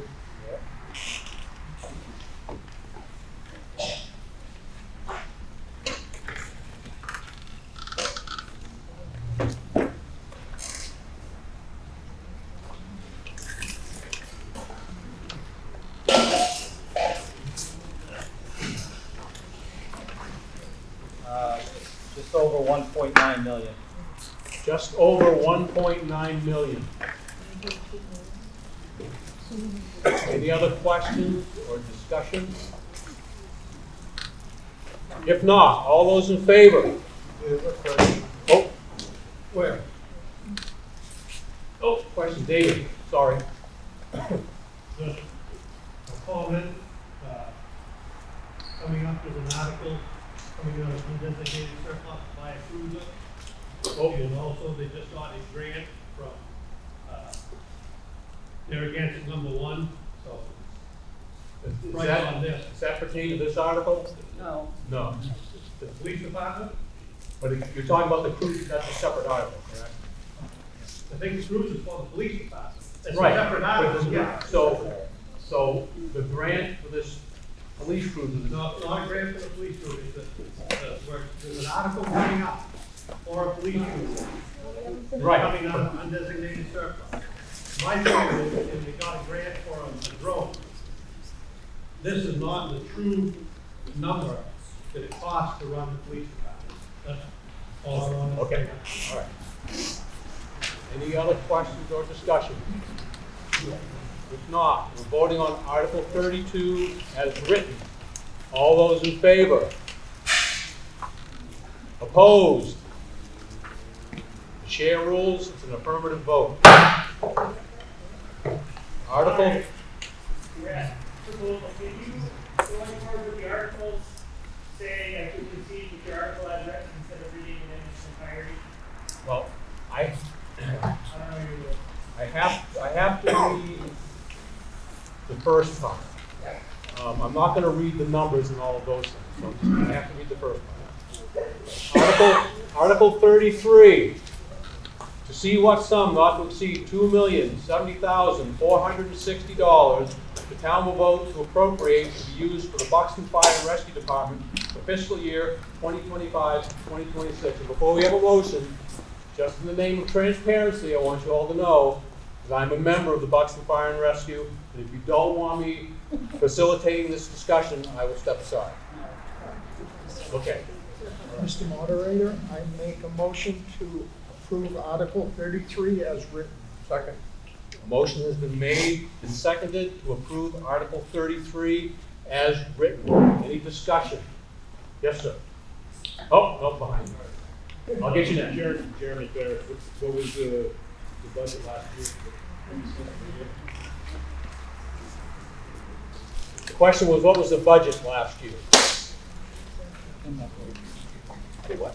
For the fire department, fire and rescue. 1.75. 1.765. 1.765. You sure? No, you. Tony St. Louis again, actually, this question was my question, but now knowing the difference there, what's the reason for the biggest increase, I guess? It's more than 10% on the increase, so I'm just curious, what are the increases there? Would you like Chief School to come up and answer Yeah, that question? Chief.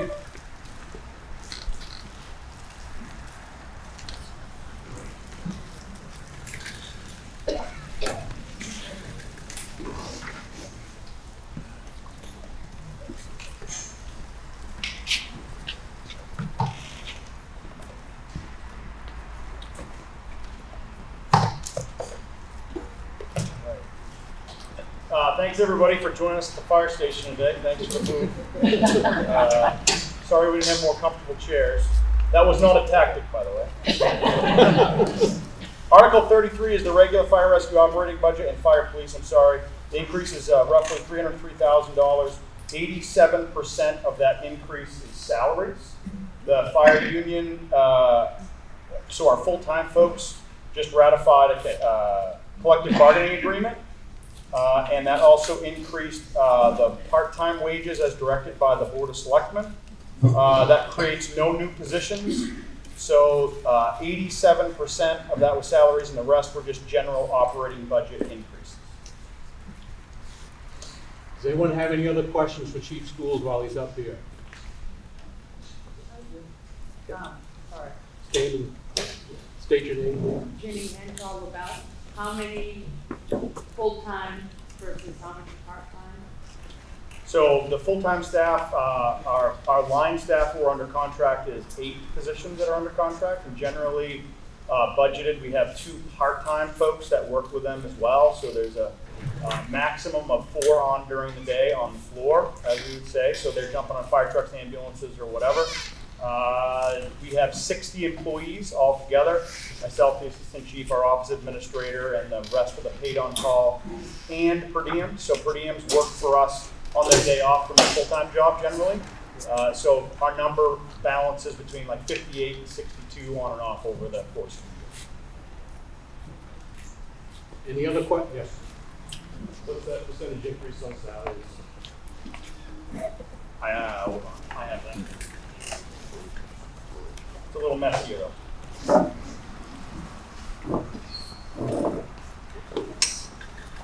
Salaries is, I don't have the percentage right in front of me. Like 15-ish? Yeah, the overall budget increase was 14.7% with everything wrapped in there. Yeah. 14.7%.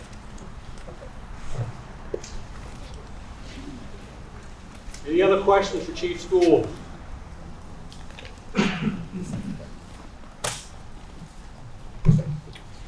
Right there, Dave. Oh, that one right. Oh, sorry. If I don't see you, say Mr. Bonner. More of a comment. I'm all for police, I'm all for firefighters. They do a great service in town. I don't think most of us get 15% increase on their salary. I'll speak to that. And most of us probably get what, 3 to 5, maybe if we're lucky. So just be curious. 15% seems a lot. You guys do great service for our town. Just 15%. Someone want to address that, Tom? Yeah, I'd like to, not specifically the fire, but fire and police are both in labor unions.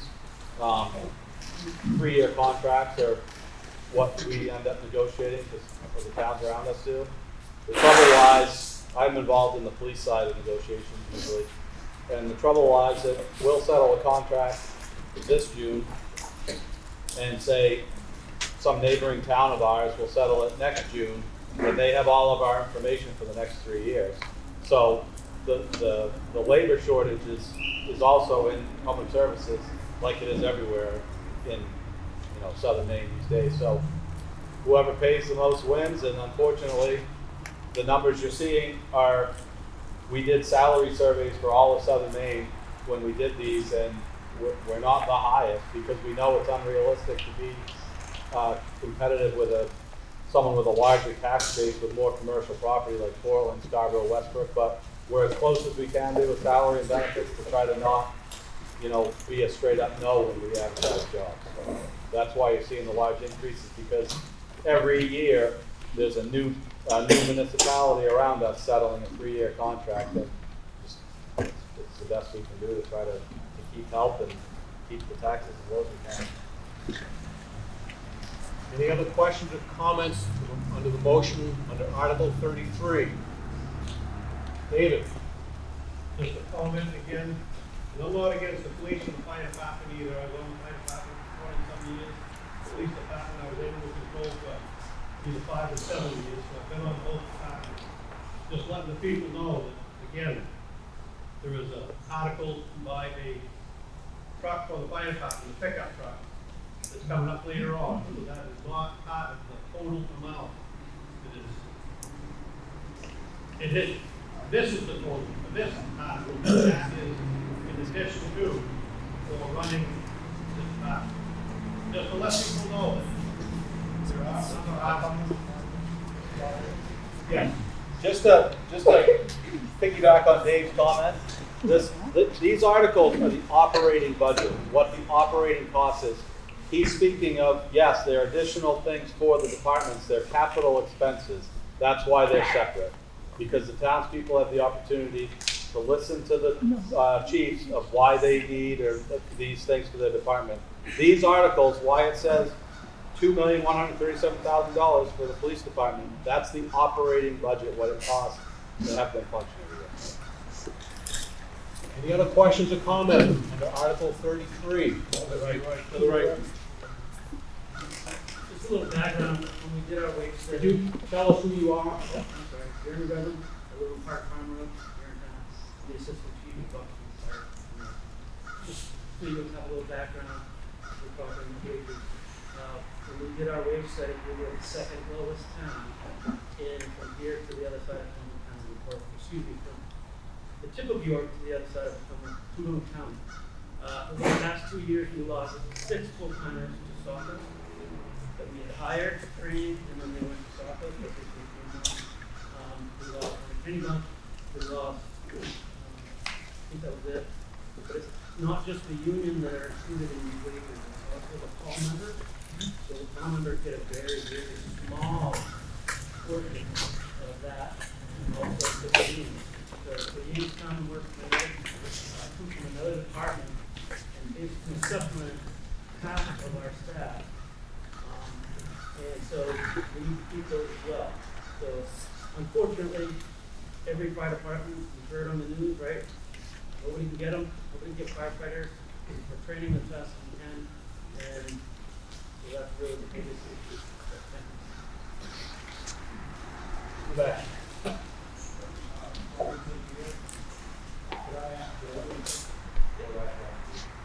Do you mind answering the question?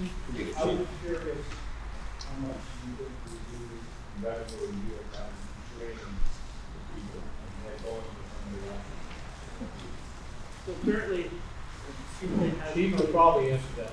Chief has the number, but we cannot hire a paramedic at this current wage that we're at right now. We can't hire paramedics, we can't hire a middle class EMT. Basically, right now, we're hiring the best we can, which is basically, we hope that they have an EMT license. And if they don't have firefighter 1 and 2, we train them in-house to get what they need. There have been some grants down at York Community College that have done some EMT training for free that we've taken advantage of as we can. But I don't even know if Chief could give me the number of bringing somebody on, doing everything we need to, getting uniforms, whatever, and training, all that. Learn the town, because a lot of them don't live here. So that's probably a real big number. Chief, maybe you'll answer.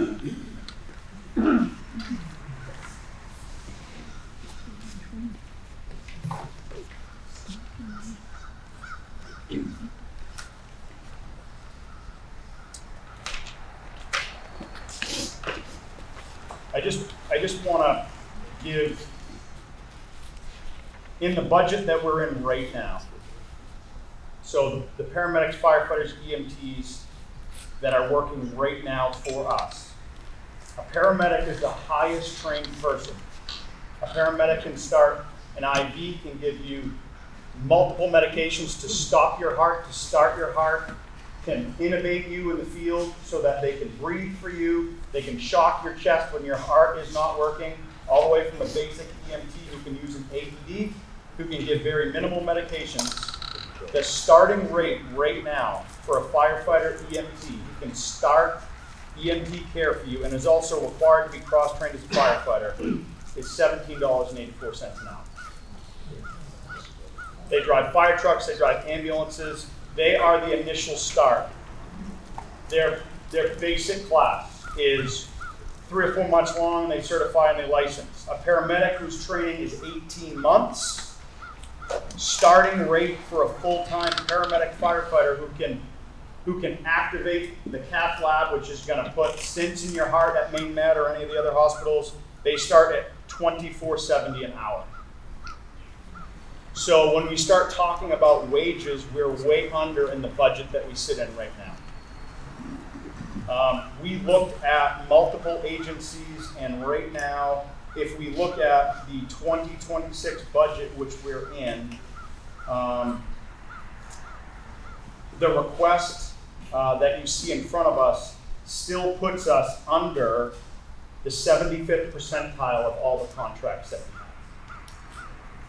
So all of those other contracts are either in the process of being ratified or have been ratified, but during the time, the board's direction was we have to be able to hire quality people, keep quality people, and that is why you see such a large increase in wages. We also, the paramedics on the part-time side, outside of a collective bargaining agreement, are essentially getting a 2% pay increase, which are 50% of your staff during the day.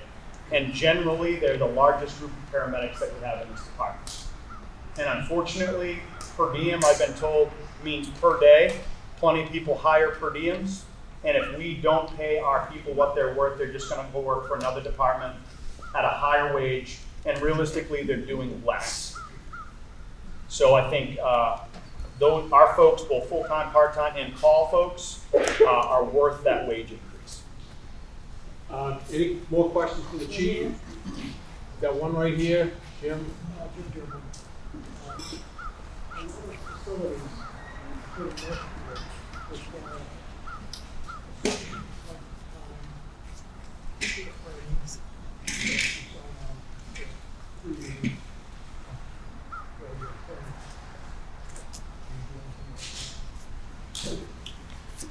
So certainly we do.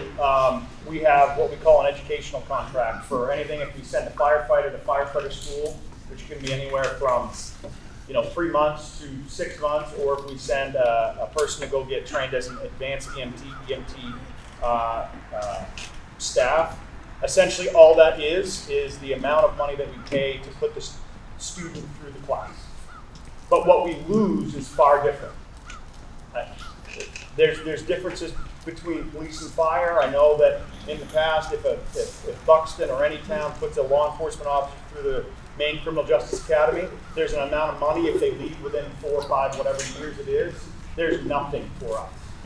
And realistically, what happens is people like to work here, so they'll go work full-time somewhere else and stay on part-time, but that still negatively impacts the ability for us to do our jobs and complete our mission. So if they stay on part-time and work once a week, that is built into our educational contract.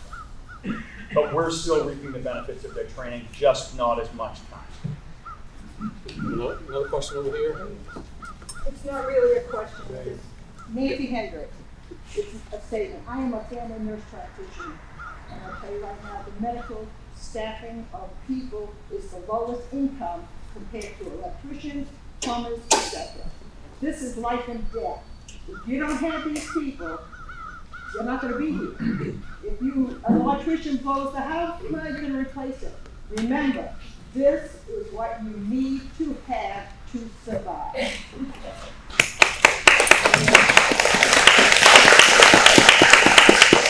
Any other questions or discussion under Article 33? I make a motion that we pass and move on. It's already, we're getting there. We're getting there. You stole my thunder. All those in favor? All those opposed? Chair rules, it's an affirmative vote. Article 34. To see what sum not to exceed $20,000 the town will vote to appropriate for the dry hydrant account for fiscal year 2025-2026. Chair awaits a motion. Make a motion to approve Article 34 as written. Second. It's been moved and seconded that we approve Article 34 as written. Any discussion or questions? If not, all those in favor? Opposed? Chair rules, it's an affirmative vote. Article 35, to see what sum not to exceed $15,500 the town will vote to appropriate to cover the cost of street lighting service furnished to the town for the fiscal year 2025-2026 under contract with Central Maine Power Company. Chair awaits a motion. Make a motion to approve Article 34 as written. It's been moved and seconded. 35. It's been moved and seconded that we approve Article 35 as written. Any discussion or questions? If not, all those in favor? Opposed? Chair rules, it's an affirmative vote. We dealt with Article 36. Mr. Moderator. Yes, sir. I make a motion that we, oh, never mind. So, motion was withdrawn.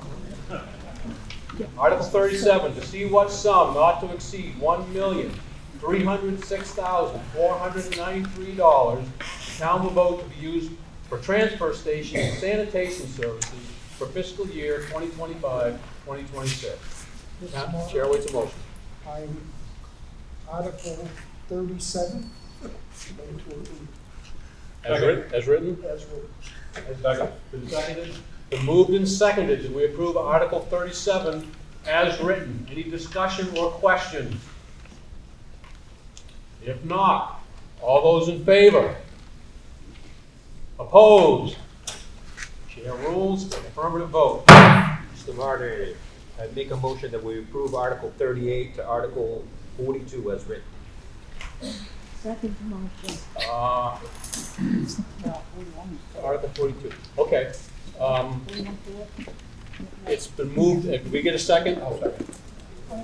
It's been moved and seconded that we approve Article 38 to Article 42 as written. Before we vote, I want to point one thing out to you all.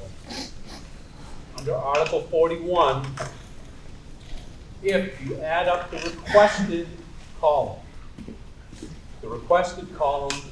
adds up to what I came up with, 55,523, which is not what's listed in the article as the requested amount.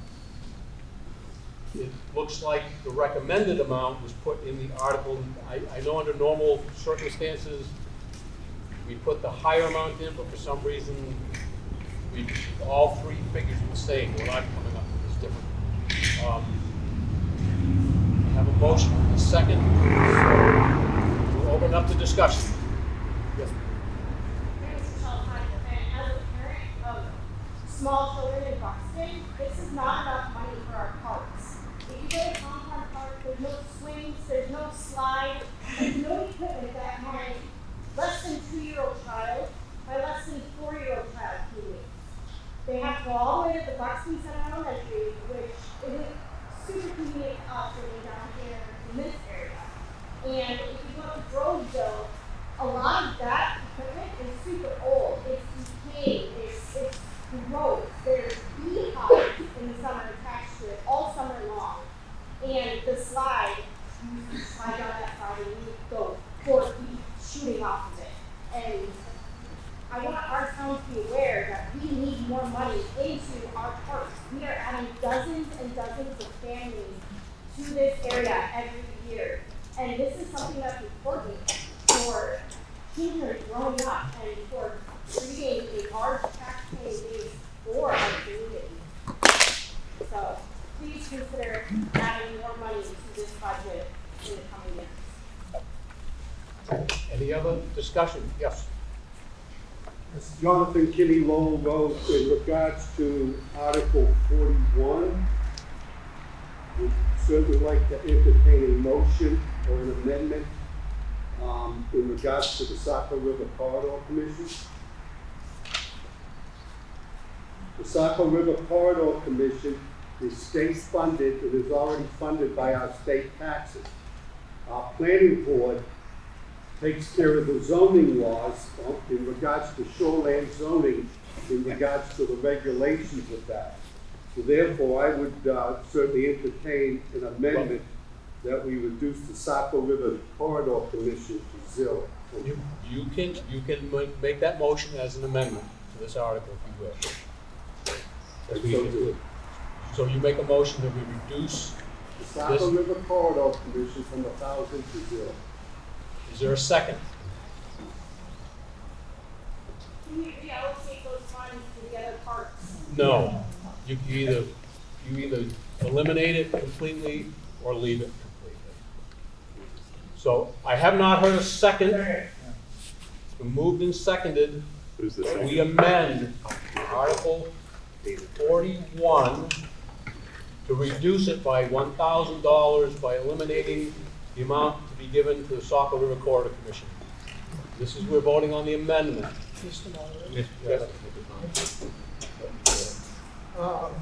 One of the things that Saco River Corridor does that isn't included, but they do, is they do the monitoring on the Saco River in Buxton. And they monitor Pleasant Point, West Buxton, and Barn Mills, make sure the water is good for swimming. There's been a number of times in the last few years that they have called the health inspector and said the water was not safe for people to swim in. The E. coli was too high.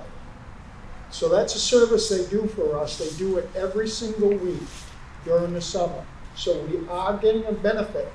And if we don't help with some of that cost, they may not do it. And it's a lot of money to have us do it ourselves. So that's why I would love to see this continue. Yes, go ahead.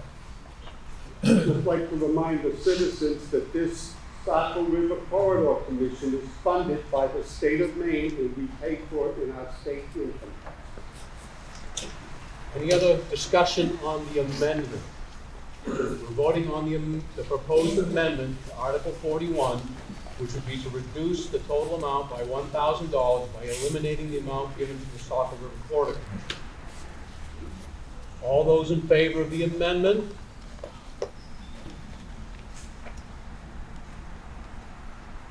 All those opposed? The amendment fails. All right, any other discussion on Article 41 or any of the other articles between Article 38 and 42? Yes.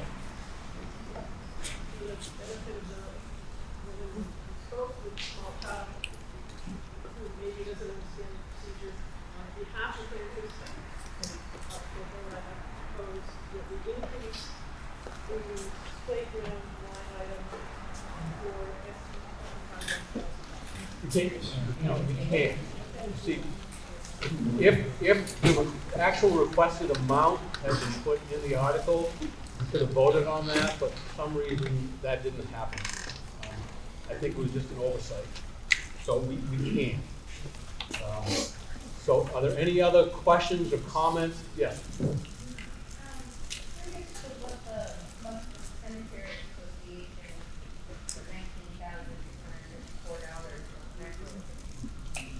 Anybody answer that? It's the South Buxton Cemetery Association, and that's the one I couldn't quite hear. I think that's the South Buxton Cemetery Association? Yeah.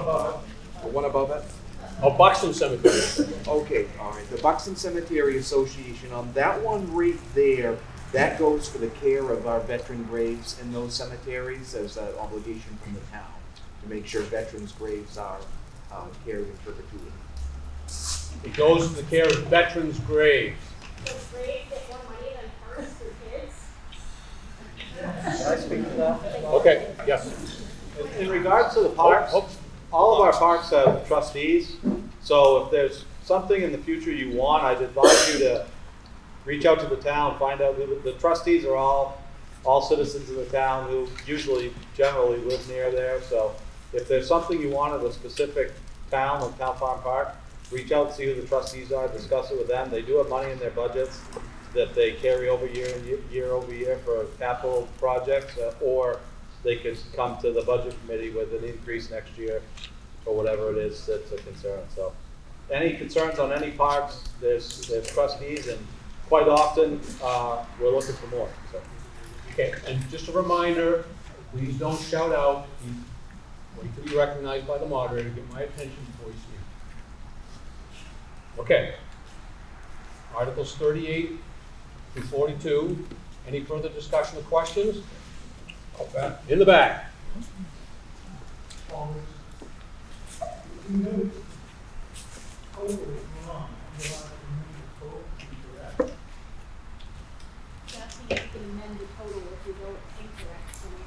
The total, I'm not sure I'm understanding the question. The total of the request in the requested column, that's not part of the article. That's just an informational part of the article to tell you what was requested.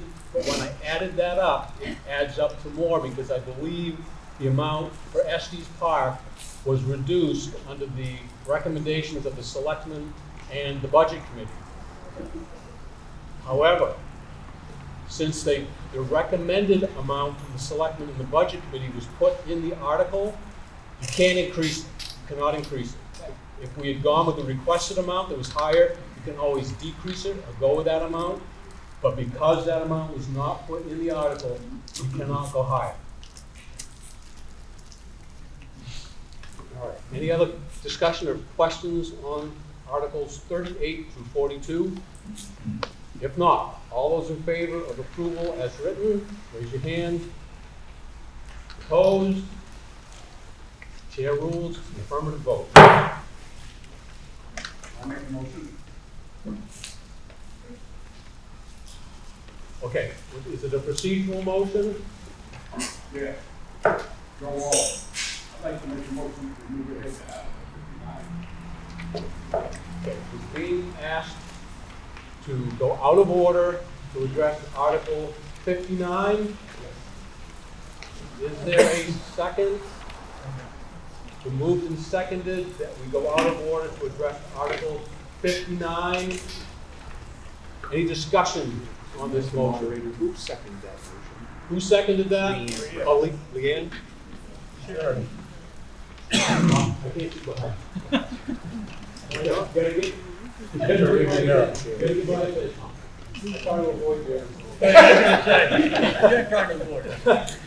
All right. So we're voting to go out of order to address Article 59, and it requires a 2/3 vote of those voting. If there's no further discussion, all those in favor of going out of order, please raise your hands. All those opposed, I'm going to say that you got 2/3. So we're going to go out of order. We're going to go to Article 59. To see what sum, not to exceed $350,000, the town will vote to purchase land located on Narragansett Trail with a map and lot number of 0010-0081C for fiscal year 2025-2026, said money to come from unassigned surplus. Chair awaits a motion. Moderator, I make a motion to approve Article 59 as written. Second. It's been moved and seconded that we approve Article 59 as written. Any discussion or question? Maybe John, can you have some explanation as to what the reason for that purchase? If you'd like an explanation, if you'd like to take that. Good morning, everyone. My name is Mark Blyer. The explanation is this. There's a lot that's located across from Weymouth Park off of 202. In the years past, we've had parades that have started on Depot Street, have ended in that general location. The Atkinsons have been generous to use the Brewster Mansion over the number of years for Dorcas Fest and things of that nature. And we hope that continues, and we're appreciative of that.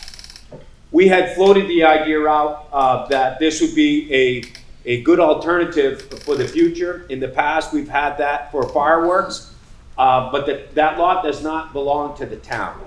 We've used it for kids' sports, but that lot does not belong to the town. And so when we look at what's the advantage of having this lot, it gives us an advantage for recreational use. It gives us an advantage for parades, things of that nature to end for social events for the people of our community. And so what we did is we just talked about it. We floated the idea around. There was enough interest in the people that we spoke to that they said, you know what, this is a great opportunity for our community. As a select board, we said, okay, you know what, we'll put it forward to the townspeople. You guys get to choose if you want to buy this lot for the future generations to be used or not. We just felt that, you know, there's land is not readily available. The location of this lot across from Weymouth Park, it all just made kind of sense that it might be a great opportunity for our community for future use, expansion of parks, recreation. We know we talked to people.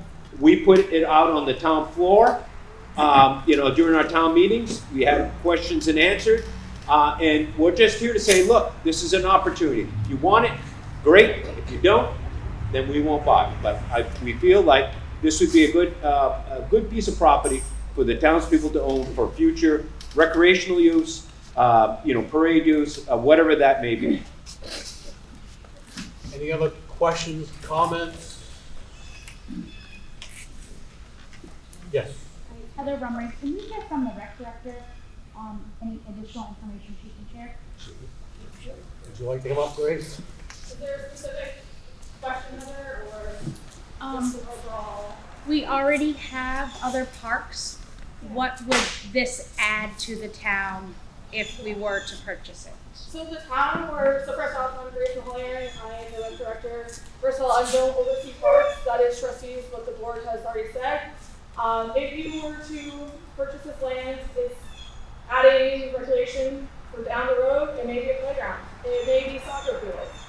At this point, it would also help spread out the overuse of our current fields. Town Farm Park sees majority. Weymouth Park also already sees the majority of Little League. They have baseball down there at Weymouth. They have soccer. They have any other recreational use we do for programs. There's majority over at Town Farm Park. We also use it for softball and Little League and t-ball as well. So at this point, Town Farm especially, along with other, I've heard other parks are starting to show wear and tear.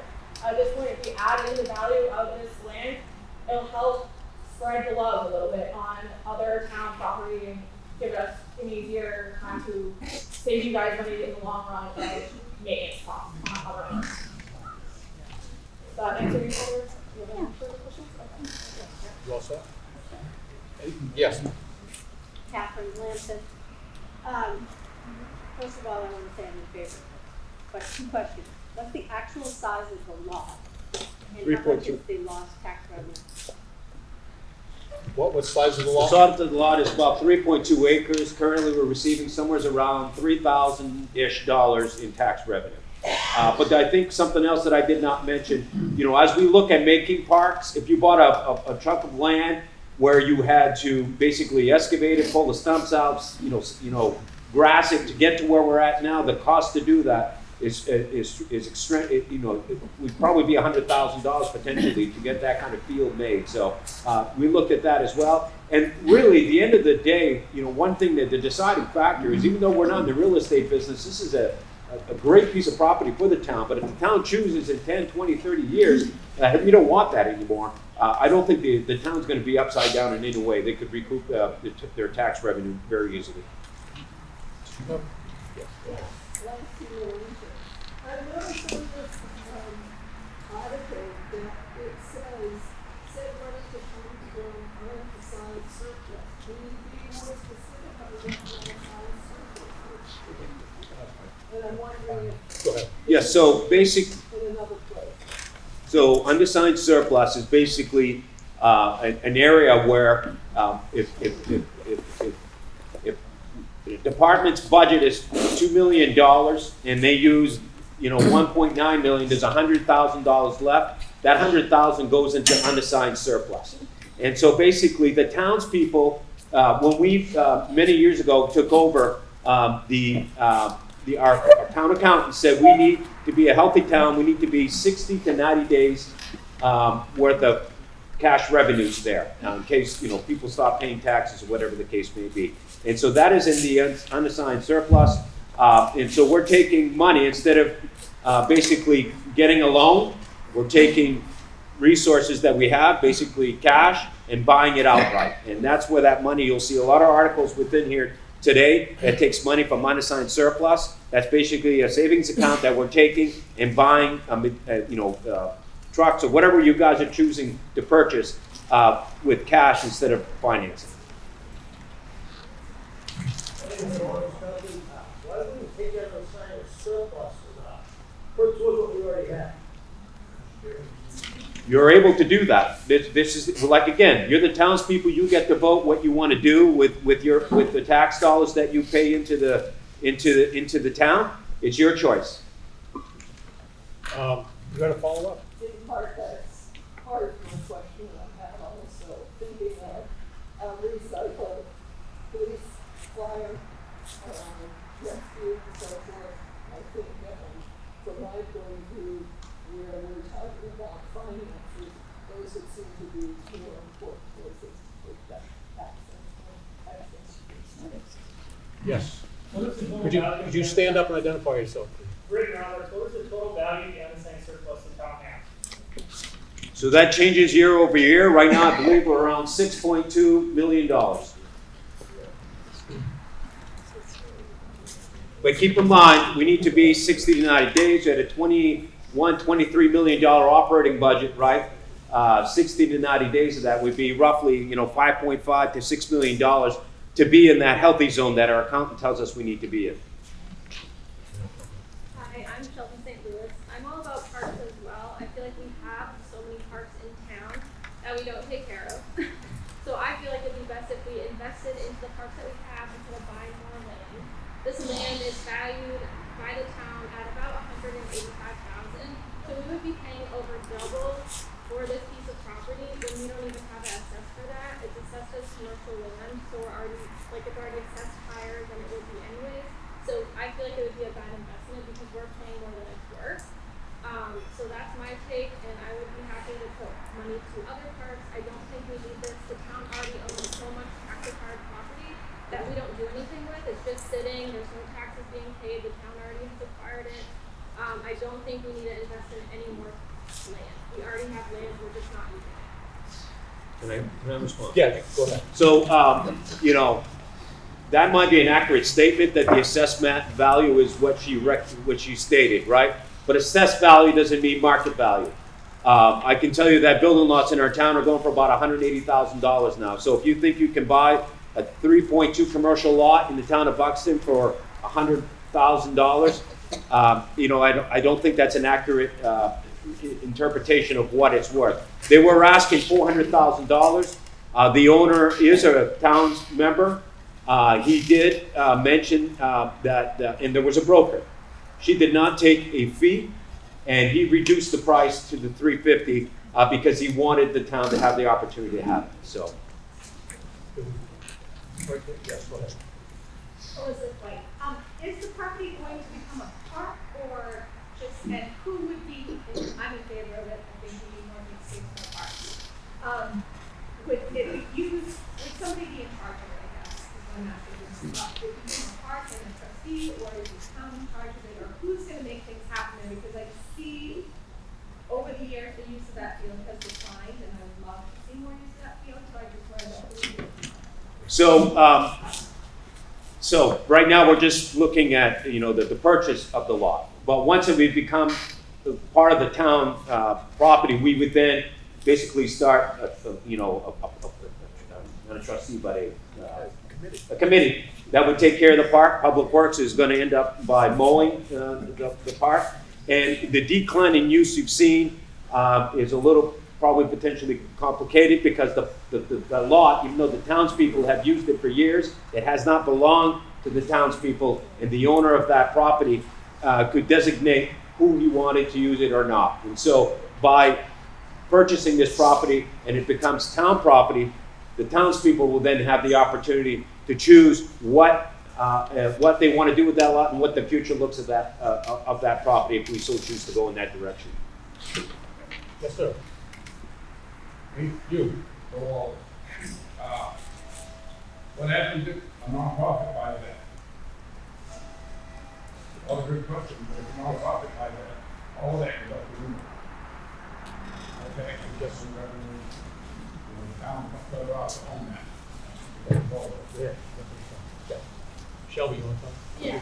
So to piggyback off what Joe said, if the town owns the property, we're not going to get taxes on it anyway, so we're not talking or return payment on it. Same thing with the Yeah. Jim. The town farm is right on the old Dutch area, which is a landfill in years. And if something seeps from the land, I know it's not, but if something seeps from the road, then I would agree. But it's very bad.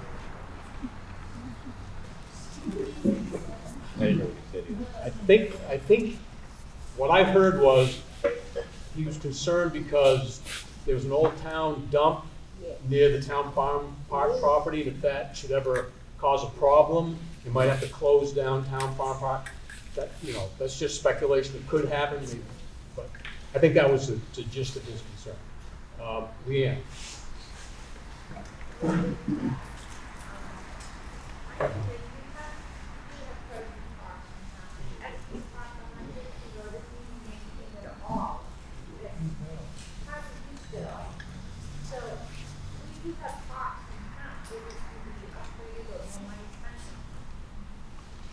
Okay.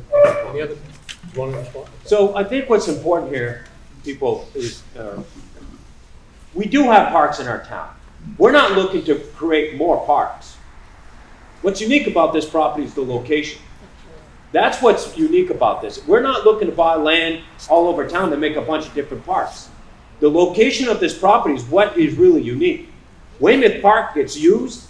This park gets used. The parade ends there. There's just so much great advantage to this park, and that's why we're bringing it forward. We're not just looking. We've got to create a lot more parks everywhere through the town. It's the location, the specific location is why we're bringing this forward to the townspeople. What do you think of this? So if it's maybe not going to be park, is going to be park, what's the purpose of purchasing the land at this point in time? Had it been a reason why we're discussing purchasing the land now, what's the reason?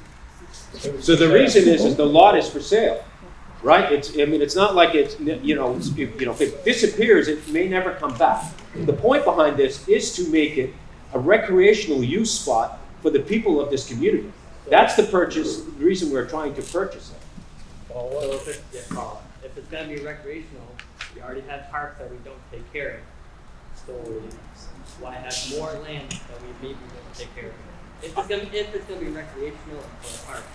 Yeah, well, I don't agree with that comment, right? And so the truth of the matter is that, if you're looking at Town Farm Park, it is getting used. If you look at Weymouth Park, it is being used. If the comment at Estes Park is not being used as much as it should, maybe because it's the location of that park, right? It's more of the location than it is the park itself. And so, people have to get involved. And I know that when we discussed this at the select board's meeting, there's people that live in that area that use that and are very, interested in buying this park because they do use it. And we hope that they'll step up and help us, maintain the park. But truthfully, Public Works will be the one that's mowing it. So I don't know how much, there's no playgrounds there, things of that nature. So the maintenance really diminishes to basically exclusively at this point to Public Works mowing the lawn. Okay, one more, because I got people who want to. We've already had first person account that parks are degraded, not being kept up, and we don't use as many. So if it is going to be recreational use, then why are we buying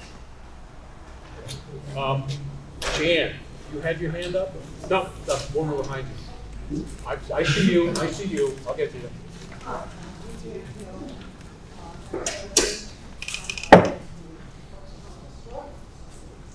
And I just want to say I'm also a retired real estate broker. And I can tell you that the value on this lot will not go down. This is a great investment for the town. It's a prime location for any activity that we may choose to have. And we just hear from this lady that there isn't enough good facility for her children. And I just like to point out that there are families in this town, and there are children in this town who need all kinds of support and things to do. This park area is a prime location on Narragansett Trail, and it would be a crime, really, and a shame for us not to have the insight to understand the value of this property and what it affords for our youth in this town, in whatever form. And I just think that's so important for us to understand how important this is, a prime property in a unique location, and we need to support it. Nick, my name is Nick Pinkham. I'm also a trustee at Wayland Park. I keep hearing about how the park is deteriorating, and I absolutely agree. It's not the selectmen's problem, the fault. It's the trustees of these fields need to come up with a plan to upgrade these fields, and they got to bring it to the town for money. And they're not doing it. They're coming with requests for money, but they're not coming with big requests to upgrade these fields in these parks. So, the park they're trying to buy, the field, has nothing to do with the deterioration of these parks. If these trustees get together and come up with plans to upgrade these fields, I guarantee the selectmen are going to go along with it, and the board of trustees. I guarantee they go along with it. But the trustees need to come up with a plan. And they can't just come in with a big lump and say we want to do some stuff. They got to come up with a plan. And I'm the same way at my field at Wayland Park. I need to come up with a plan. I'd like to see a playground there as well. But that's my problem. That's me as a trustee. I'm not doing my job. It's not the townspeople, the selectmen that are making these fields, these parks the way they are. The trustees really need to come up with a better plan to upgrade and make them better places. It's not the selectmen, it's not the budget committee. It's up to the trustees at the end of the day. And they're just not doing our job as trustees. And as far as that field is, if you go over to town farm right now, that soccer field where they play is almost unplayable right now. There's great big holes where stump's buried. It would be a great alternative to get people playing soccer on that field so they could address the issues with that field. So again, it spreads out the youth so we can take care of some issues on other fields so we have other places to go. It's going to help in the long run. But that field has been donated for your kids, your grandkids for years and years and years. The owner never charged anybody to play with it, yet maintained it. So, I think it's a great idea. I think the town should buy it. It gives another place for people to go and play so we can take care of some of the other problems, some of the other fields. Thank you. Bruce. I'm a trustee for town farm park, and I looked on that lot as being a help. Yes. 20 years ago, when they decided to expand, there was only one field for baseball or softball at town farm.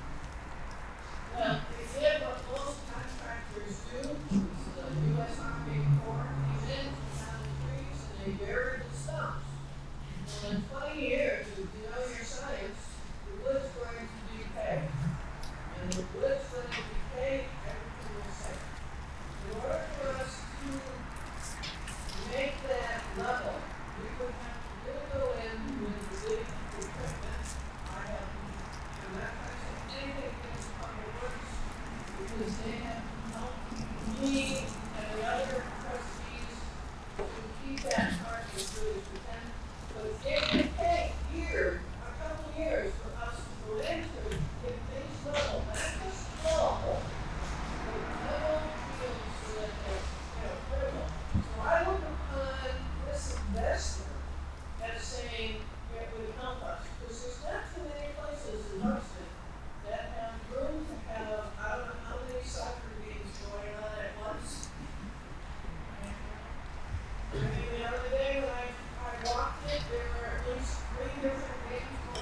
Did you want to make a comment? I don't remember your name, but you, Michelle, and I was just gonna ask, if, we could do selling it and if they had any financial investment or like any relations to like board or committee members or how that relationship you would need go.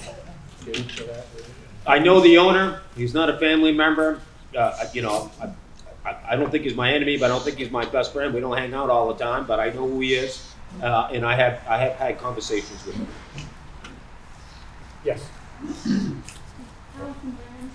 My concern with all of these comments is nowhere in the article does it guarantee that the land will be built. These are really good ideas, really, but what is our guarantee that this is what's going to happen?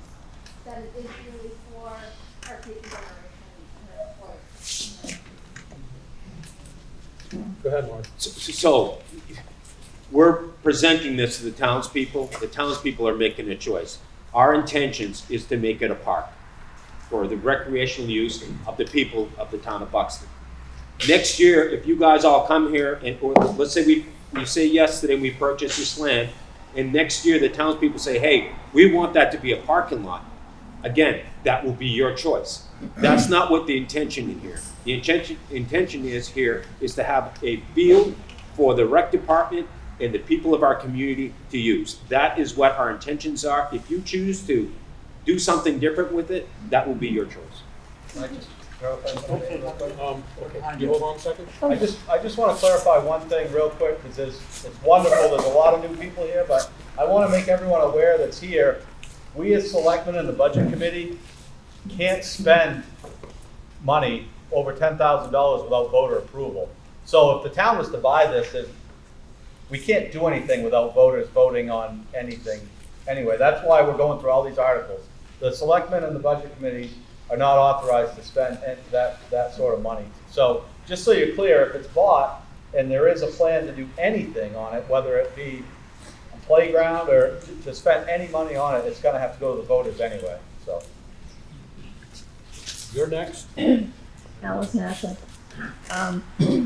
They aren't making any more land.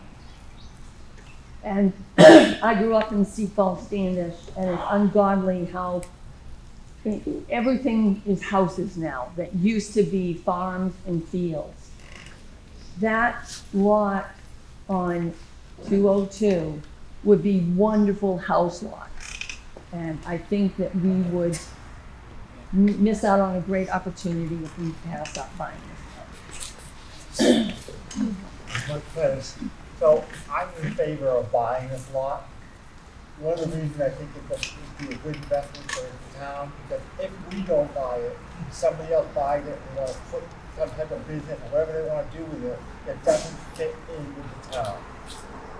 I know it's a lot of money, but it's a prime piece of real estate that, I don't know if I'm going to the other side, the real estate person, if 2, 3, 4 years down the road, they want to sell this property, they could probably double, just because of the location and our primaries.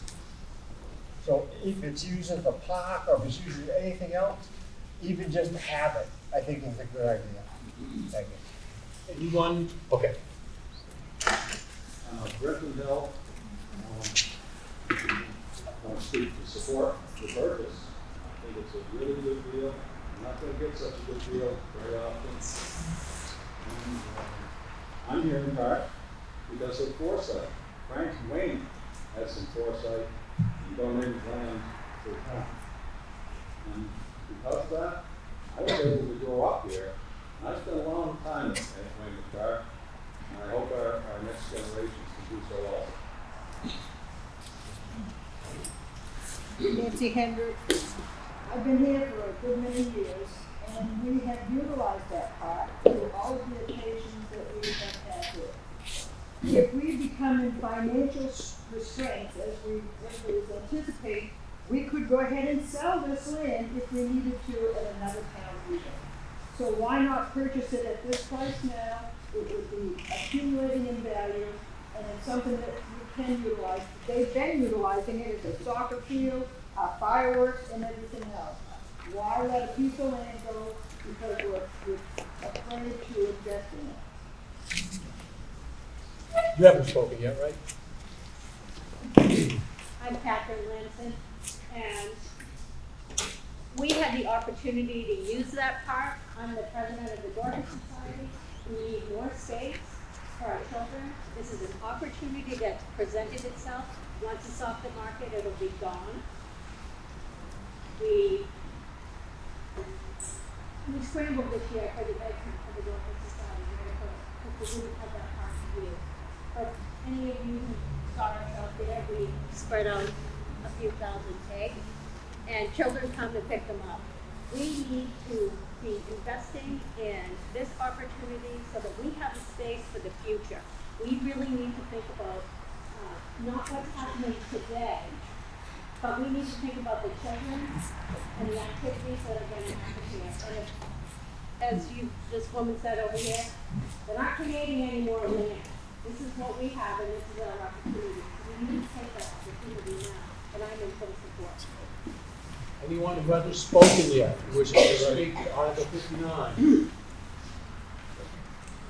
Go ahead. Andy Atkinson, and we've been very close to that land for a long time for events for the last 20, 25 years, 35 years. And we always need more space. The Penguins have donated that land for years. The last few years, we haven't had fireworks available at our events. And one of the reasons is we have to have so much space to do that in. And the only place that was available was the abutting property to that. Well, there was an interference for the last couple of years where we couldn't do that. Going forward, that would allow us to have fireworks, which don't sound like much, but when you don't have them, you get quite a few complaints. And the other thing, long term, and this is really, you got to put your thinking hats on a little bit.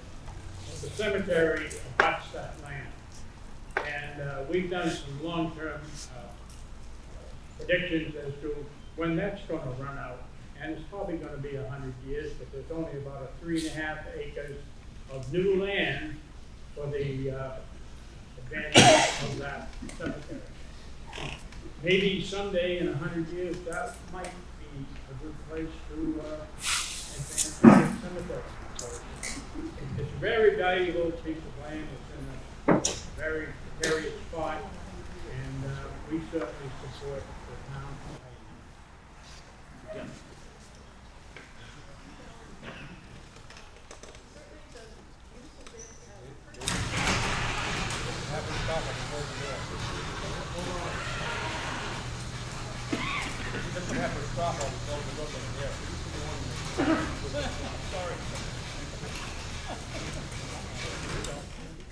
I'm sorry, can you start again?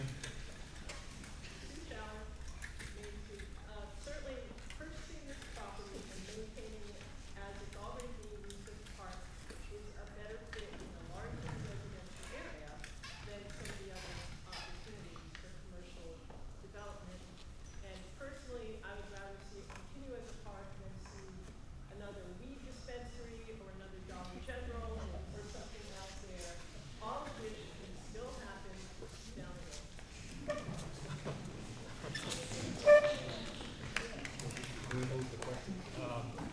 Any other discussion, any questions, anybody who hasn't spoken yet? If not, we're going to vote on Article 59.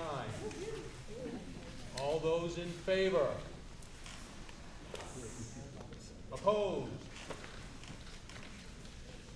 Chair rules an affirmative vote.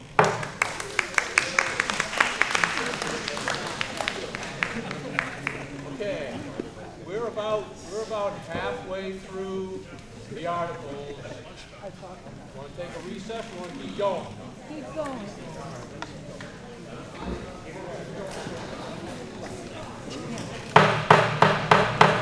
Please be quiet as you're leaving the hall, please.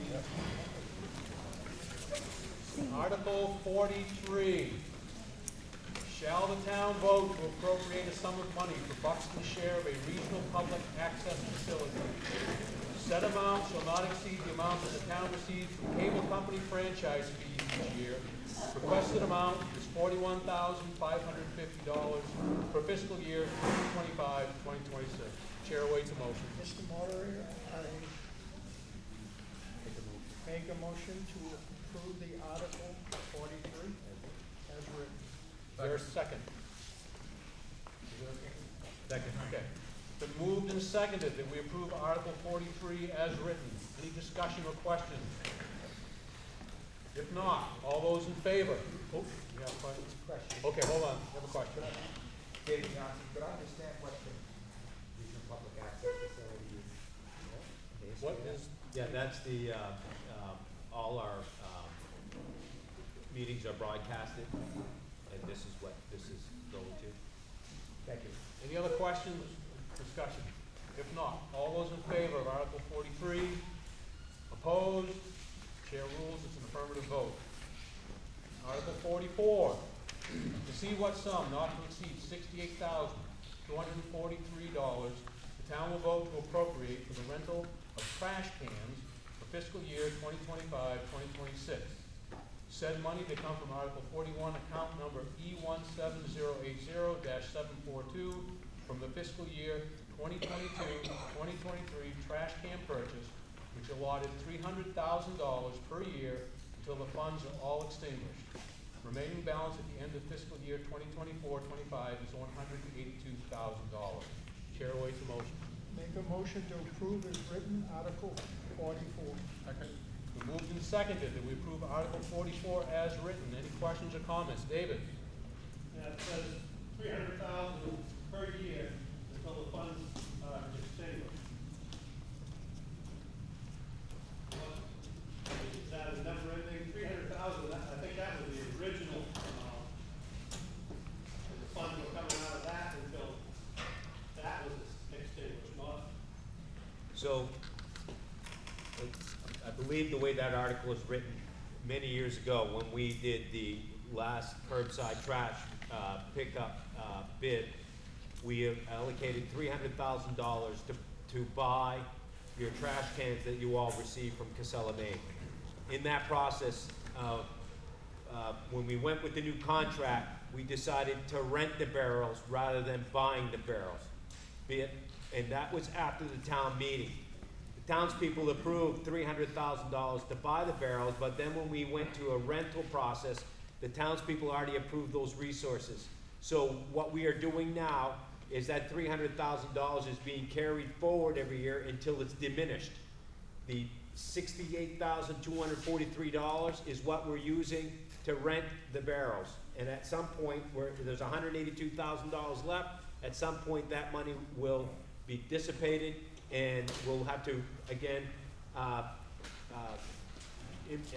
allocate money to continue renting the barrels, or if we go with a different entity to do curbside pickup, all that will change in the next current contract.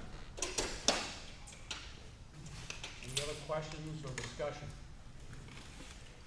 If not, all those in favor of approving Article 44 as written? Opposed? Chair rules, it's an affirmative vote. Article 45, to see what sum not to exceed $404,972, the town will vote to appropriate to be used for the Recreation Department, salaries, equipment, and supplies, for fiscal year 2025-2026, said money to come from the recreation accounts. Chair awaits a motion. I make a motion to approve Article 45 as written. Second. Been moved and seconded that we approve Article 45 as written. Any discussion or questions? Hearing none. All those in favor? Opposed? Chair rules it's an affirmative vote. Mr. Moderator, I make a motion we approve Article 46, 47, 48 as written. Is there a second? Second. It's been moved and seconded that we approve Article 46, 47, and 48 as written. I have a question. Yes. Okay. So on Article 47, if you notice at the bottom, the selectmen are recommending $22,013. The budget committee is recommending $18,513. The The reason the difference between the two is when we look at the charitable organizations each year or what they're requesting, we look at what's the benefit for Buxton. How is that gonna help us? And for instance, the day one, and it's not a big difference, like a $3,500 difference, but day one had their office and everything in Buxton. They were a part of the school district doing projects inside. They since have moved their total operations to Greater Gloucester, and they don't participate in Buxton anymore, but they came and asked for $1,000 anyway. So that doesn't benefit us. So that's how we got down to the 18,513 is because of the commitment from these organizations and what's gonna benefit us. So I would like to put a motion out. Can I put a motion out? That. Yes, you can amend, you can put a motion for amendment. Okay, so Article 47, I would like to have the number go from $22,13 to $18,513. All right? Is there a second? I'll second that. All right, Article 47 has been moved and seconded that we amend that article to read the sum not to exceed $18,513 based on the Budget Committee recommendation to replace $22,013. Any discussion on the amendment? Yes. You go ahead, you first. I'm not sure if Julie Gallinson, I'm not sure if I'm discussing the amendment or not. Does this include Saco River Theater? Yes. Yes. So this would cut that. Yes. It would, American Red Cross, Saco River, and Day One. But they are in Buxton and they do benefit. They're also, the way we look at the theater, it's a business. It's not a nonprofit. I mean, they charge you to go in, so it's not like it's of the other organizations who are nonprofit. Do a lot of really good things. Yeah. Did you want to? Yeah, I'm going to oppose the budget recommendation. The American Red Cross, the Saco Theater, Day One, right? These are all benefits to our community. If we're looking to save $1,000 here and $1,000 there, I don't think this is the place where we take that money. Even though Saco Theater might be a business, we all enjoy it. I mean, American Red Cross, I don't know how many people are benefiting from American Red Cross, but I'm sure some are. And Day One, it's kids. So, I mean, I'm not going to oppose, $3,500 to these organizations, which I think is a benefit to our community. Are you all set? Okay. So, going on what Mark just said, so American Red Cross, we donate the space for them to do their blood drives every year. When they put out the request for the money, what we ask them to do is just come in, meet with the budget committee, and explain what they're going to do with this money, or why they want this money. American Red Cross for the last 2 years has not responded at all. They just send in their request for the money. They don't come in and answer any of our questions. So to give them money when basically we're giving them the space when they do the blood drive, why do they need the $1,500? And like Mark said, it's only $3,500, but it's $3,500 of 3 organizations that are not benefiting Buxton. Day One pulled out their entire program and moved to Greater Gloucester. They used to have an office right here in Buxton. They used to be at the school working with the teachers and programs. They are no longer doing that.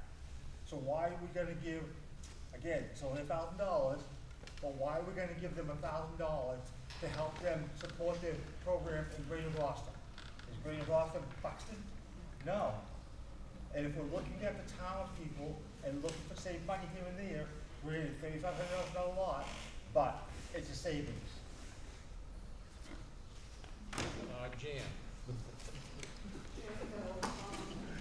Good God.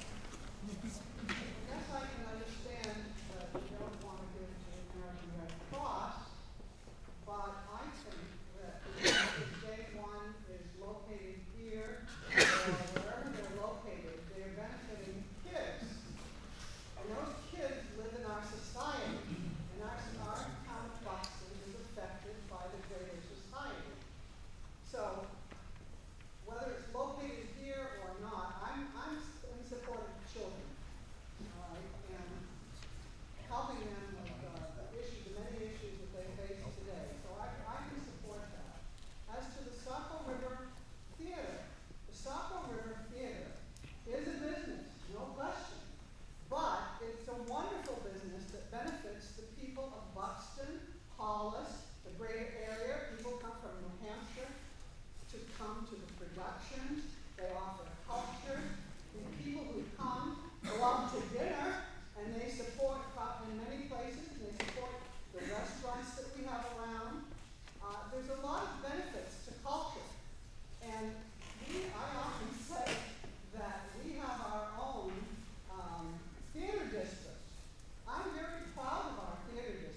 to American Red Cross. Correct me if I'm wrong, but like when the tone goes off for a structure fire, don't I hear somebody saying, call the Red Cross to help this family? And so for $1,000, I can't see why we're arguing over that for the Red Cross. That could be any one of us who loses our home. And actually for $3,000 or whatever it is, I don't know why we're wasting our time. I think we should just pass this article. Yep. So, going back to day one, it was sort of implied that we don't care about kids. We do care about kids. The problem with it is they pulled the program out of Buxton and moved it to Greater Gloucester. They are no longer in Buxton, but they're asking Buxton to subsidize them. How is that benefiting Buxton? As far as the theater goes, again, we take a look at it and visit. I know there's a lot of people who like the theater, but I also know a lot of people who have made comments that why are we supporting a business? Not everybody in the town of Buxton goes to the theater. So to spend the extra money, again, it's only $3,500, and American Red Cross, same thing. I mean, we supply the facilities for them to be able to come in and do their blood drives, but they can't even show up and give a presentation as to why we want the $1,500. So what is the $1,500 doing for the Red Cross? Anybody know? No, because they won't come in and give a presentation. So obviously, it's up to the townspeople. You guys can do whatever you want, but I think even though it's only $3,500, I don't think we should be dishing out money to organizations that we don't benefit from. No, I agree, and I appreciate that you are looking out for the town, whether it be 3,500 or less or more. I care about children, so I think that implication was not something that needed to be said. But also, like for the theater, I am a Sunday school teacher, so for my church and the playground, we do fundraisers. You know, I mean, this is not something that we should be giving out to people if they can't even show up to explain why they need that money, whether it's $1,500, $1,000, or $3,500, $30,000, doesn't matter.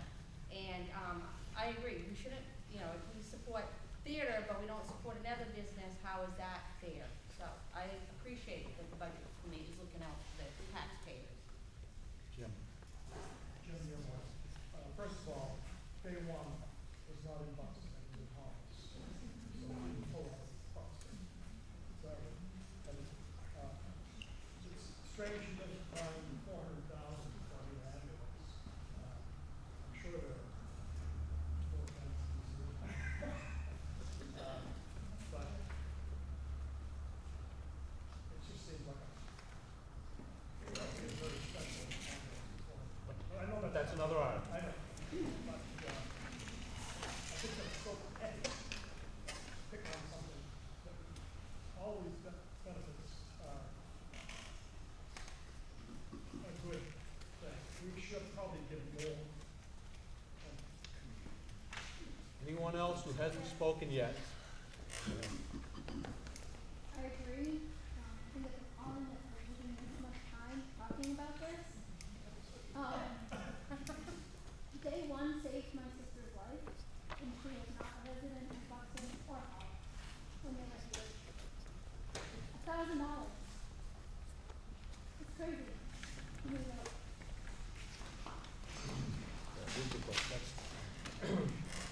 That's the beauty of town meeting. Anyway, so we're going to vote on the amendment. And the amendment is to change the amount in Article 47 from $22,013 to $18,513. So we're voting on the amendment. All those in favor of the amendment? All those opposed? Chair rules that the amendment fails. So, Article 47, to see what sum not to exceed $22,013, the town will vote to appropriate the charitable contributions fiscal year 2025 through 26. Will be voted on with Article 46 and 48. So, All those in favor of Article 46 to 48 as written? And 47. Yeah, 46 through 48. All those opposed? Chair rules affirmative vote.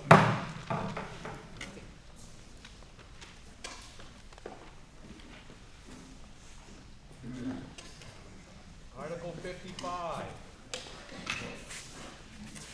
Oh, wait a minute, sorry, I missed a page, sorry. Two pages stuck together, right now. Article 49, to see what sum not to exceed $73,000, the town will vote to purchase a patrol vehicle for the Buxton Police Department for fiscal year 2025, 2026. Said money to come from unassigned surplus. I make a motion, we move Articles 49, 50, 51, and 52. These are all items that have to deal with the fire department, and I think could be discussed in one motion. That would be my motion. 49, 50, 51, and 52. Move those articles as written. Oh, I'm sorry. There's one for the fire and rescue. But we can vote on whether you want to address them all together. I'll have to do public things. So you seconded it. So all those, okay. It's been moved and seconded that we approve Article 49 through 52 as written. Any discussion on that motion? This is just to vote on them as a block. I think I forgot to do that for the last one, but we're going to correct it on this one. All those in favor of voting on them as a block? All opposed? Motion carried. Now, Articles 49 through 52. Any discussion or questions? David? Just to bring it up, I brought it up earlier on the other articles. These are some of the articles that are coming out of undesignated surplus. I added up some of the, I think it's all of the articles. And my calculator serves me correctly. Almost $1.4 million in undesignated surplus. For a number of articles, and just letting the public know that we're taking a lot of money out of undesignated surplus. And I know they say that they have to have so much in there and all that. But just letting people know. Where's that money coming from? Undesignated surplus. Where is that coming from? Okay. Hold on. Hold on. Would you like to address that? I will address that. So, we collect tax dollars. With the tax dollars we collect, we provide a service that the community wants. We need to give the fire department, the police department, the tools they need to do their job. Years past, we financed all this equipment. In the last 6 years, we have changed that knowledge from financing to buying things with cash. We've gone from $3.5 million worth of debt down to $350,000. The purpose behind that is that the interest that this community used to pay debt service is no longer there. And we're able to use all your tax dollars to provide a service for this community. So when the fire department, the police department, the parks, they come, they say, hey, we need these items. It's our job to say what are needs, what are wants, and how do we best address that? And how do we best pay for that? Yes, this is all coming from undesignated surplus. It's not because we have excess cash and we're buying a bunch of junk. This is coming from our department heads that say, hey, we have needs. These are the needs that we have. Would you ask the community to approve these needs? And how are we going to pay for it? We're going to pay for it out of undesignated surplus, which is tax dollars. And instead of the tax dollars going towards payments, it's going directly to items that we need. Can I piggyback on that, Mr. Moderator? Yes, go ahead. Just real quick to piggyback on what Mr. Blyer said. If we were to buy all these items just for this year's use only, so just this year, and we financed them at 5% over 5 years, it'd be $185,000 a year, and your tax dollars would be paying in interest only just for this year's capital expenses. So that would be $185,000 in interest you would pay for this year's capital expenses, and the same every year if we continued financing. So, Any other discussion or questions on Articles 49 through 52? Cody St. Louis again. Article 49 for the new patrol, I'm going to say this word, vehicle. Just curious why we're getting a new vehicle and what the new patrol. Would you like the police chief to address that? Yes, please. Like to come up? I can't remember his name. Kevin Collins. Chief Collins. Chief Collins.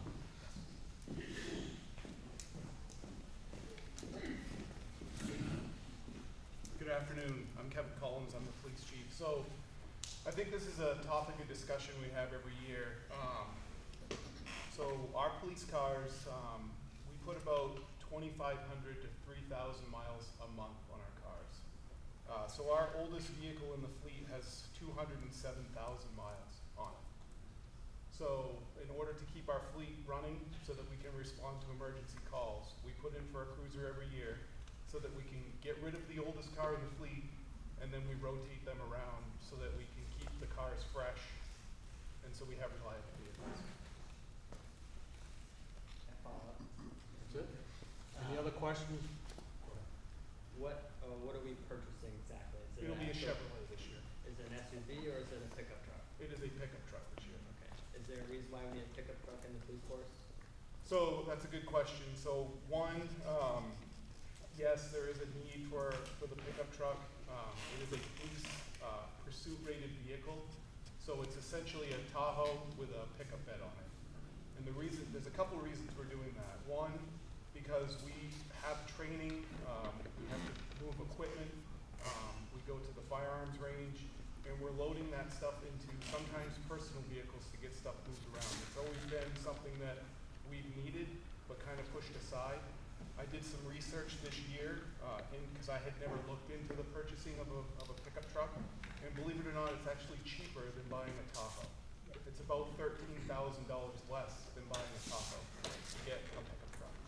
So when I saw that, that's when I started going further into that. And there is a cost savings to buy a pickup truck versus a Tahoe. Any other questions? Ruth? I'm curious, how do you run your cars? I would think that a standing still car running is a good thing for it. And if we're looking to maintain a fleet, Sure.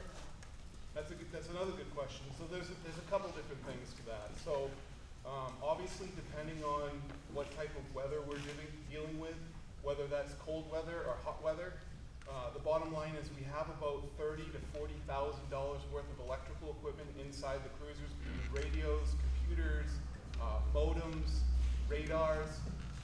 If those get overheated because the car's not running, they burn up. If they get frozen because it's cold, so we run them in the wintertime. There are times when the temperature is at a medium level and we can shut cruisers off. The other thing to that too is some of that equipment, when the car gets shut down, it stays running because it has to upload stuff to the network, such as our cruiser cameras. It's all cloud-based. So if we shut the car off and it's continuing to send that information, it could drain the battery. So it's just to keep the vehicles maintained and so that they're available for emergencies in that moment. Again, most of it is weather dependent. You. Yes. I just, quick question, are we gonna retire the old Impala that I believe was on the road when Selection Pulsoni was on the force? So the police department doesn't currently have any Impalas anymore. The last Impala that we have, I believe, belongs to the fire department currently. So the vehicle, yes, we will be getting rid of the oldest vehicle in the fleet, which is a 2017 Ford SUV. That's the one with 207,000 miles on it. That will go to auction, I assume, or out to bid. My other question is this a hybrid where it's gonna be running? I know a lot of like our local contractors started using those performance because it was more economical. So no, it's not a hybrid. It's a gasoline engine, and I've done a little bit of research on that. I actually worked for the York County Sheriff's Office before I started working here in Buxton, We did purchase a couple of hybrid vehicles that we use for patrol vehicles. The problem with the hybrid vehicles is they have a backup engine as well as using the electricity or the batteries to run the vehicle. And because we're sometimes driving at high speeds or trying to get up to speed quickly, and that speed can vary, it has a hard time deciding whether or not it wants to be in the hybrid side or the motor side or the gasoline side of that. And it was causing issues for, I guess, pursuit situations where the vehicle was having trouble with that. So we didn't go down that road. I hope that answers your question. Yes, thank Okay. Any other questions for Chief Collins?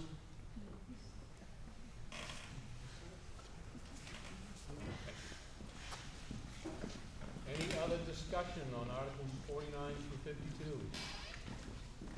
If not, all those in favor? Opposed? Chair rules, it's an affirmative vote.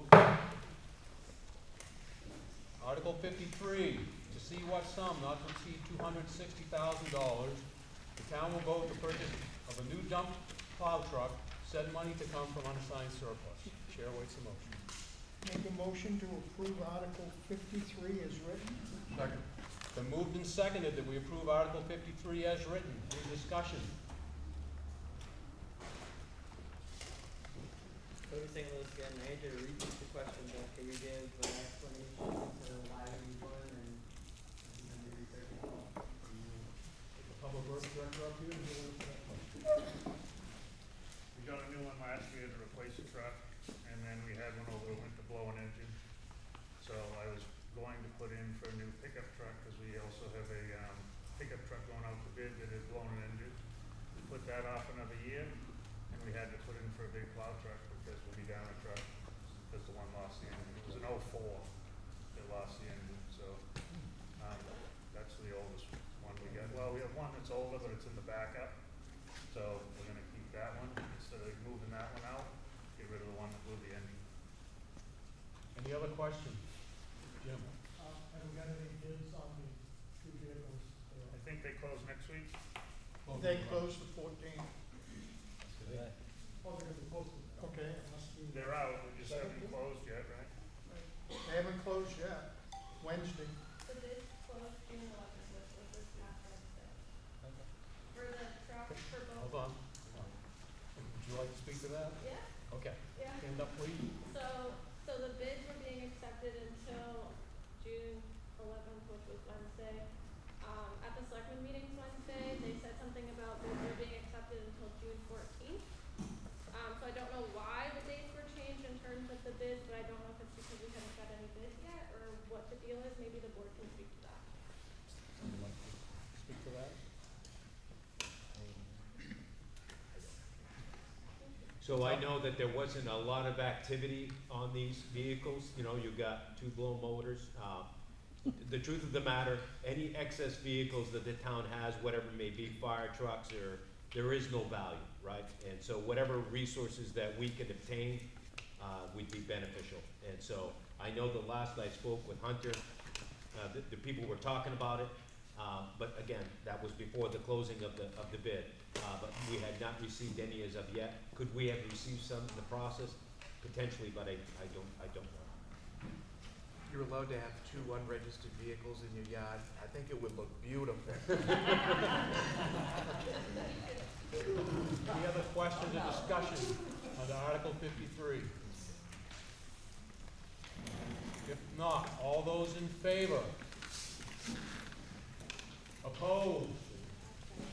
Chair rules, it's an affirmative vote. Article 54, to see what sum not to exceed $65,000, the town will vote to purchase a new truck for the fire department for the fiscal year 2025-2026, said money to come from unassigned surplus. Chair waits a motion. Make a motion to approve the article as written. Article 54. Moved and seconded that we approve Article 54 as written. Any discussion or questions? St. Louis. So Nate, you're out this time. I just would like to know what's the reason the new purchase of the truck, what they're at currently, Direct the questions through the chair. Direct your questions through the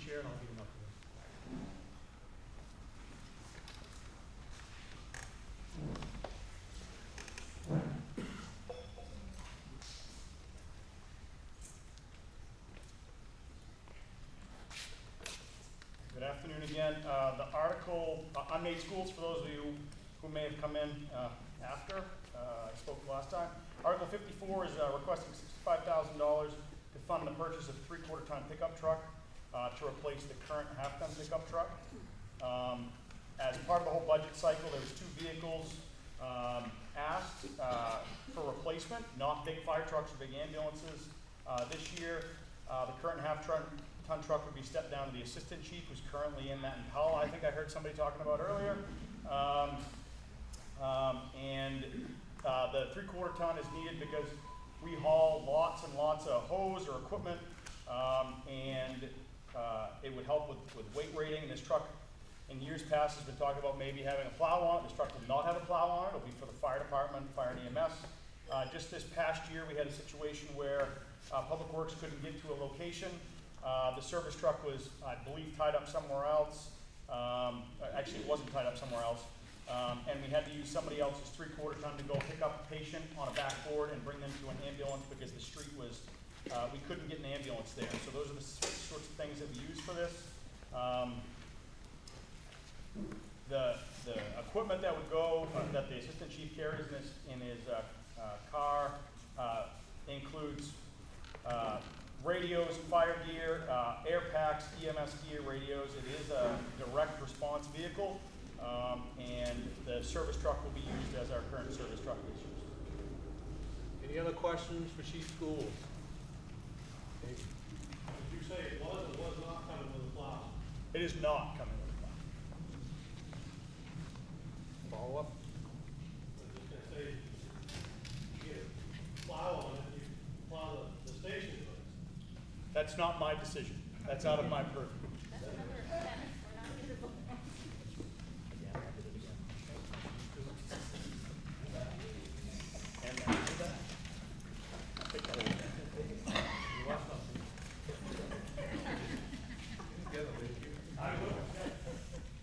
Any other discussion or questions under Article 54? If not, all those in favor? Opposed? Chair rules it's an affirmative vote. Article 55, I'm not going to pronounce this right. To see what sum not to exceed $30,000, the town will vote to purchase 2 C-MAC video laryngoscopes for the fire department for fiscal year 2025-26. Said money to come from unassigned surplus. Chair awaits the motion. I make a motion to approve Article 55 as written. Second. It's been moved and seconded that we approve Article 55 as written. And it's a minuscule point, I know, but we could entertain a motion for an amendment to pluralize that word laryngoscopes, because we're asking for 2. It's been moved. Is a we have a second? We moved and seconded that we amend Article 55 to read laryngoscopes rather than scope. Can we also add it to be spelled right? Laryngoscope is spelled incorrectly. I don't know how to spell it. You know how to? Separate comment, are we stuck with the C-MAC or laryngoscope?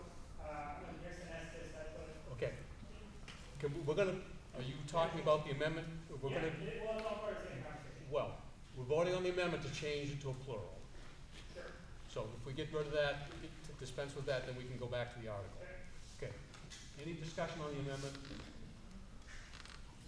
This is one of the few things that the budget committee has had some dissents on. Okay, but we're not talking about, we're just talking about correcting the wording at this point. Okay. All those in favor of amending the article to correct the wording? Opposed? The amendment passes. Now, Article 55. Any discussion or questions? There you go. Could we hear from some of the dissent from the budget committee? You want to hear from someone from the budget committee? So there were 2 dissents on this, and this is one of the few that had any dissent. Someone who dissented on this, President?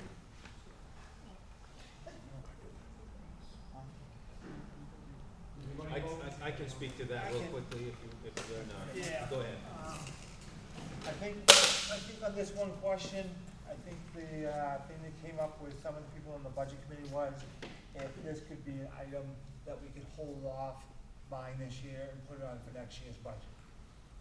And that's where I think you get the 3 and the 2 from. That answer the question? Any other questions or discussion? Yeah. Two things. I'm going to recommend this. I think maybe people every day at my job. I would say this is one of the most valuable tools for paramedics to be able to get somebody airway safely. So I'm 100% for it. My only comment was based on this verbiage, if it has to be a CMAC scope. I know there's another alternative that would be more usable. And that could be conversations with whoever part fire and rescue, but also probably all around. Well, definitely, I mean, the cost is $30,000 per kilogram. It's an alternative, and I just don't know what the tax is, but I think that limits it specifically to the CMAC. My understanding is because it does specify which type, that it would limit it to that, to purchase that particular brand. And there may be a reason for that. Maybe the fire chief could explain. I just had an alternative that because I think that Come on. if you're asking.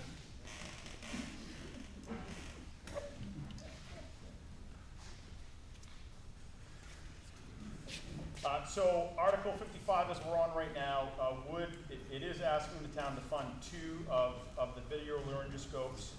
We currently do have, I think they're about 5-year-old laryngoscopes which continually fail, whether it's batteries, whether it's the video, whether it's any of those sorts of things. So this would replace them.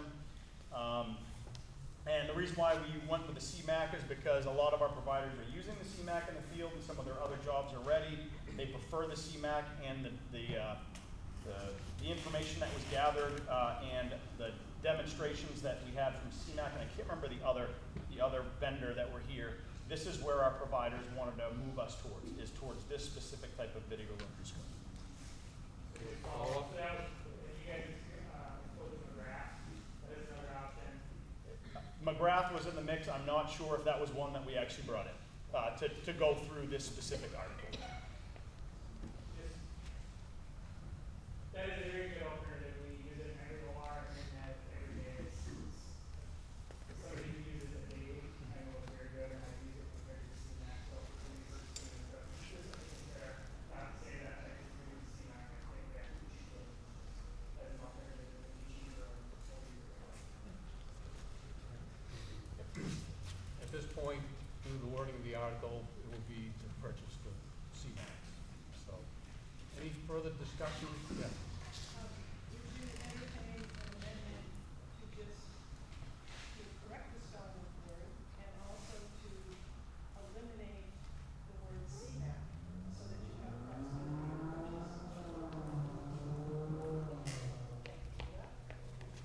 that, if you say video or laryngoscope, Hold on. Give me a second.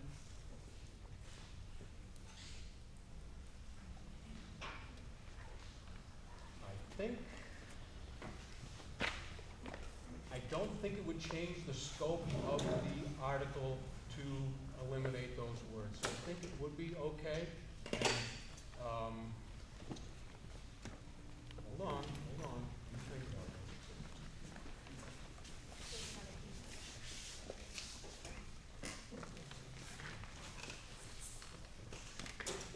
Yes, I think that would be all right. I think it would still be up to the selectmen and with the advice of the fire department on which ones to purchase. Yes. just as a clarification point, if you were to remove CMAC and put video laryngoscope as the amendment, that would encompass any device that fire department buys. Right, I understand that, but I'm just trying to make sure that we're not changing the scope of the article, and I don't think we are. So if you want to offer an amendment to just change it from 2 CMAC to just video laryngoscope, 2 of them, scopes. Mr. Moderator? Yes. I just, if I can,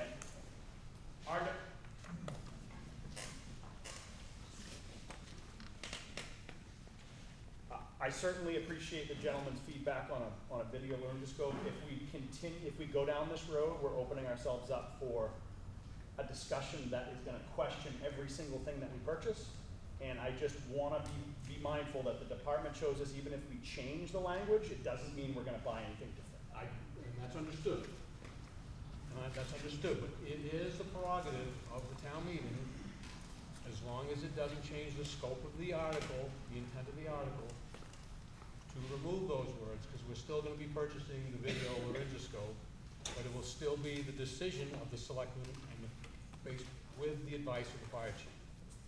So, I will entertain a motion to amend in that regard, so we can do that and we can vote on it, or vote on the amendment. So is someone going to offer the amendment? I'd like to move to amend to strike the word C-MAC, delete the word, and to change, and to correct the spelling L-A-R-Y-N-G-O-S-C-O-P-E-S. Did you catch that, John? Yeah. Spelling. Spelling again.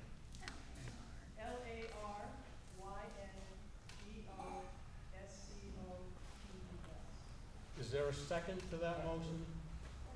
It's been seconded. Discussion on the motion. While we're at it, the word "to" does not need to be capitalized.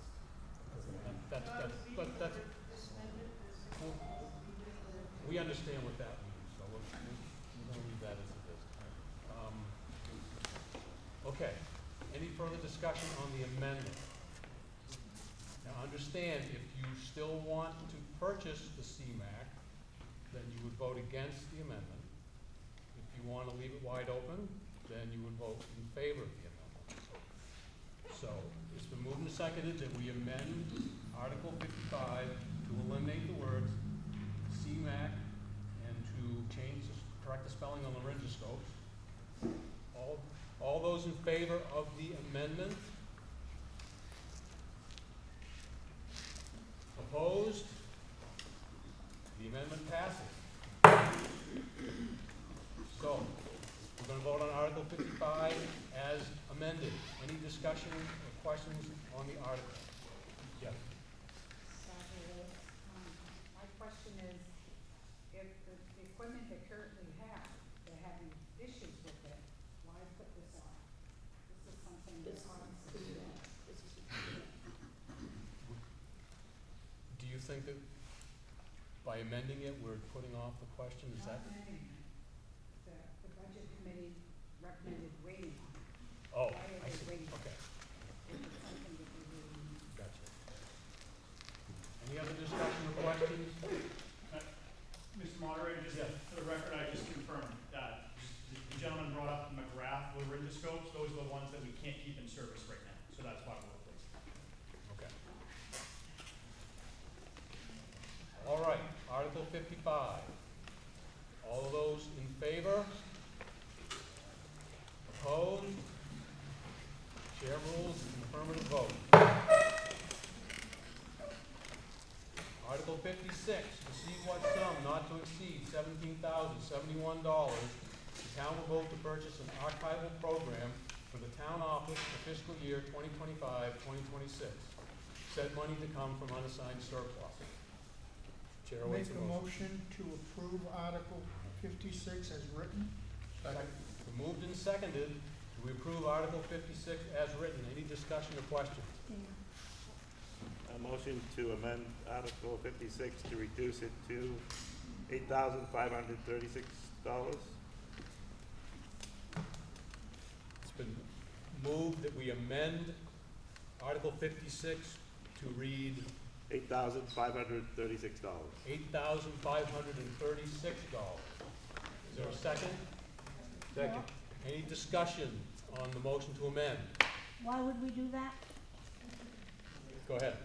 Narragansett number 1 Grant Foundation grant has been received or pledged. Oh, So what I'm understanding is the Narragansett number 1 Foundation gave some money for that, so we can reduce the amount.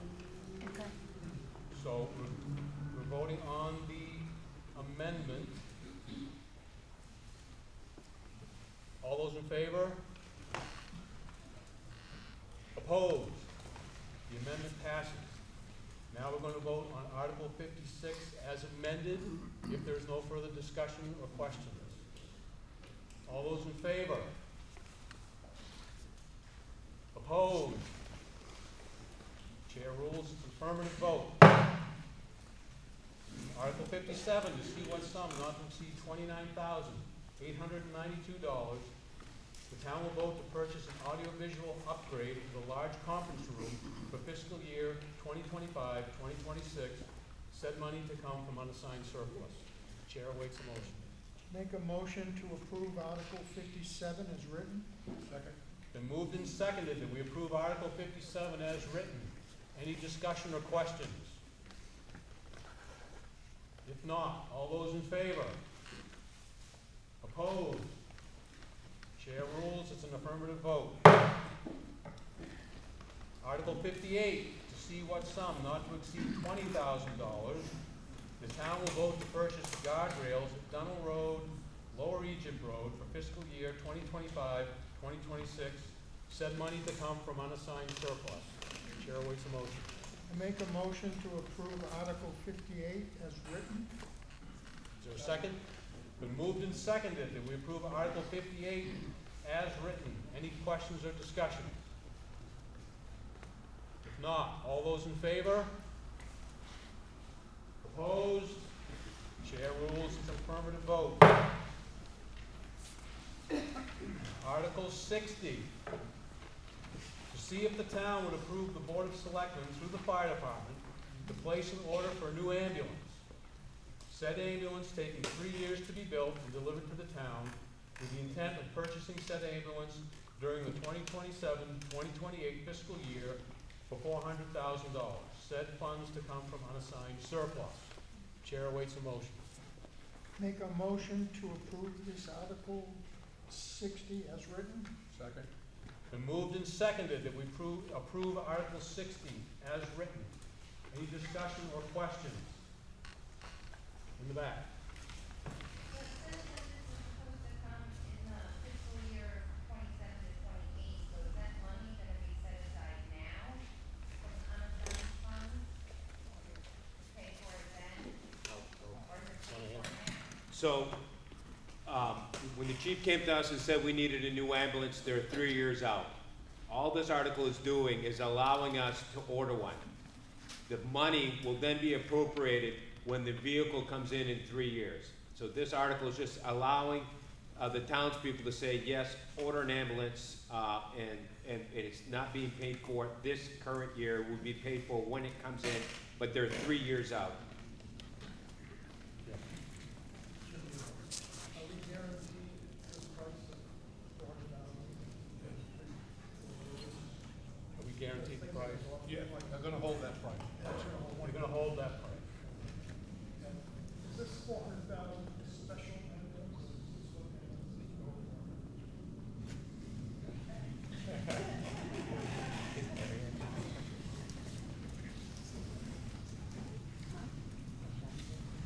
I don't need to bring paperwork for this one.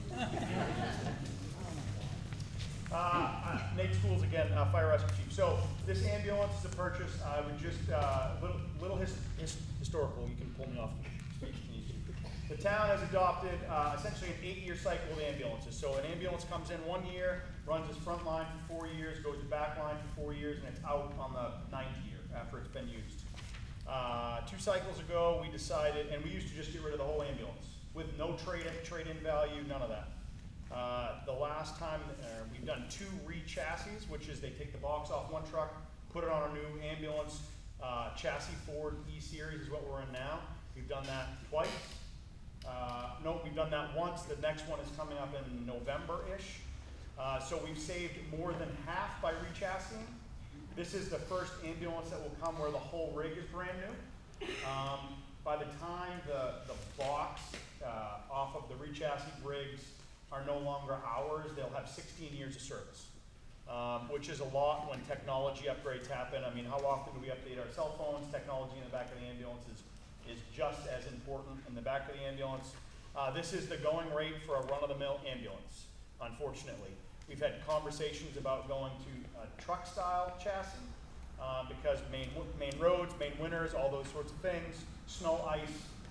This only gets us into an E-Series chassis, which looks the same as the ambulance that's parked out in the bay right now. It's what we might call a van-style chassis.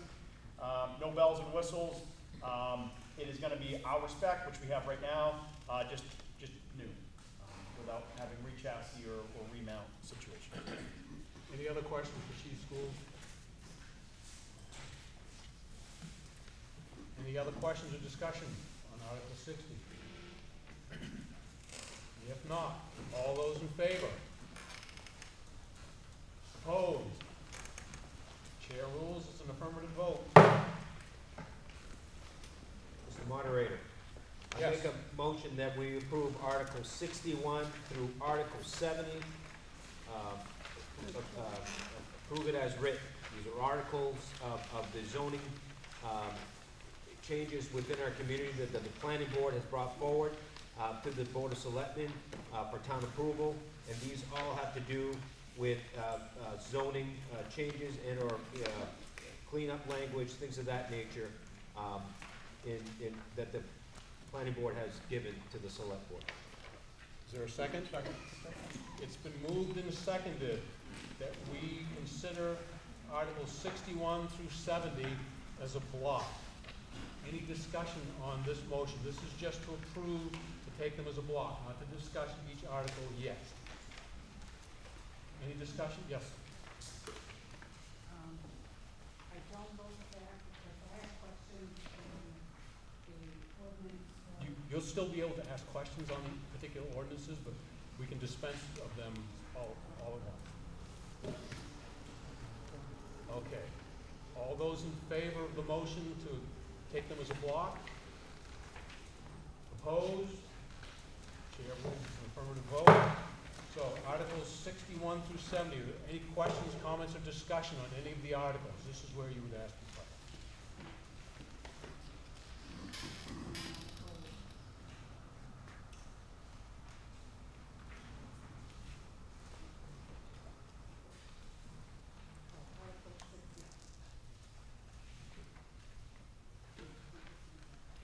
Size requirements for adding like an in-law apartment, going from 500 square feet. Which articles? Which article you are, ma'am? 65. 65, Article 65. If it's changed to 800 square feet, is that going to include hallways and closets or not include that? Is there a planning board member present? Yes, there is. Or was. Could you address that? Yeah, so that doesn't include that closet space and all that stuff. It's just a living space, correct? At 800 square feet. Yeah. Yes, in the back. I'm not sure I can remember exactly what the question was. Under Article 65, I think that 800 square feet, she was asking if it included. Our current zoning right now allows for an ADU to be 190 square feet, where but not more than 500. And they're changing that 190 to not more than 500. They're striking out 500, and they're making it 800 square feet. And the question was asked, does that include closets and hallways? And Mr. Knight responded by no, that does not include hallways and closets. So it can be larger than 800 square feet. Any other questions? Yes. Barbara, again, this question is Article 64 about the sprinkler system. So if an in-law apartment or such is added to a home, will the sprinkler system be required to be put in that to an existing home already? Okay. So if an in-law apartment is added to an existing home, is it required that the sprinkler system be extended into that apartment? Does it have to be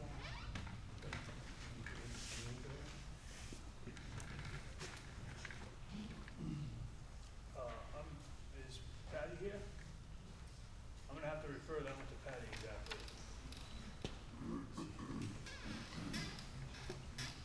Sprinkler systems are. Could you just identify yourself so folks can. Sprinkler systems are regulated under section 10. It would not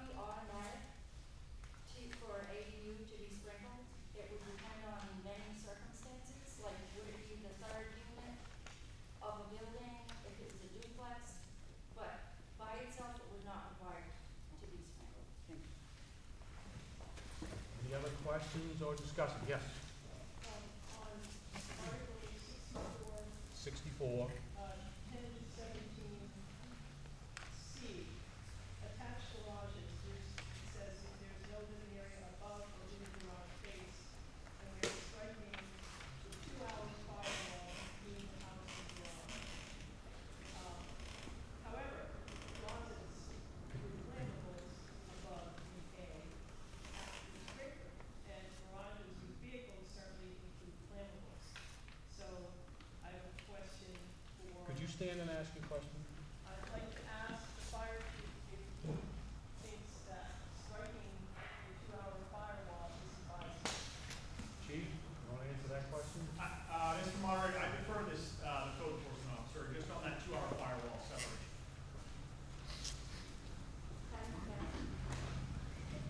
That section only applies to houses and subdivisions that choose sprinklers as their option of fire suppression. In a house, the building code requires a 1-hour firewall between the garage and living space. Our subdivision, or the sprinkler systems for subdivisions was more restrictive than our building code. We're just trying to bring it in compliance with what everybody else who has a garage with living space above them have to do, and state and create requirements. Which is a 1-hour wall between garage and living space. Any other questions or discussion on any of these articles? We're voting on Articles 61 through 70. All those in favor? Opposed? Chair rules it's an affirmative vote. Article 71. Mr. Moderator. Yes. I make a motion that we approve Article 71 through Article 89 as written. Is there a second? Second. It's been moved and seconded that we approve Articles 71 through 89 as written, as a block. Is there any discussion on the motion to address them as a block? If not, all those in favor?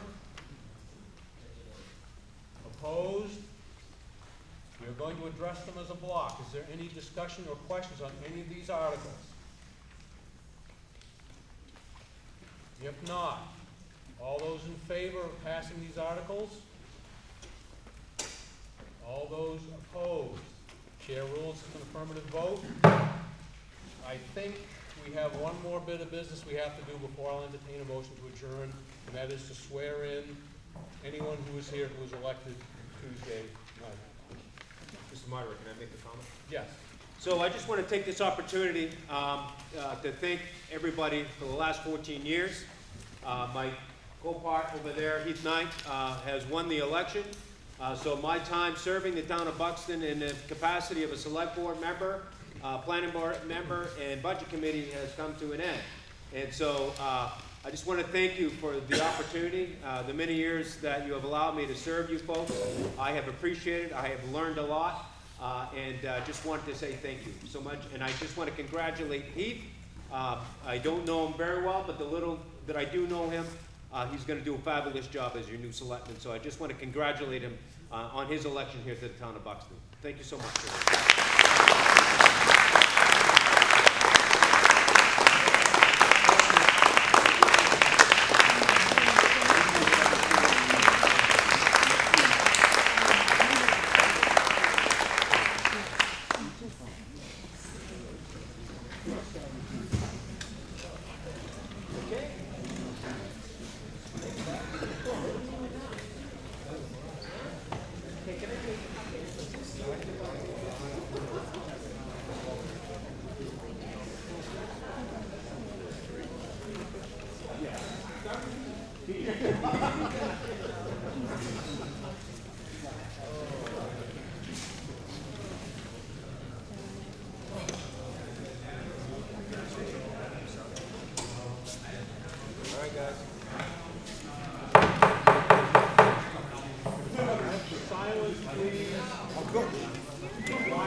stay on, vote for me, and, I'd like to say thank you to Mark Blyer for all the service that he's given to the town and the community.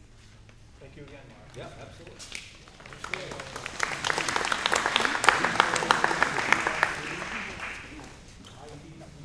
I, Heath D. Knight, Do solemnly swear do solemnly swear that I will support the Constitution of the United States that I will support the Constitution of the United States and of this state, and of this state, so long as I shall continue so long as I shall continue a citizen thereof, a citizen thereof, and I will faithfully discharge I will faithfully discharge all the other duties of my office all the other duties of my office as a selectman as selectman for the town of Buxton, for the town of Buxton, according to the Constitution according to the Constitution and the laws of this state, and the laws of the state, and the charter and the charter and ordinances and ordinances of this state, of this town. so help me God. So help me God. Keep your hand up.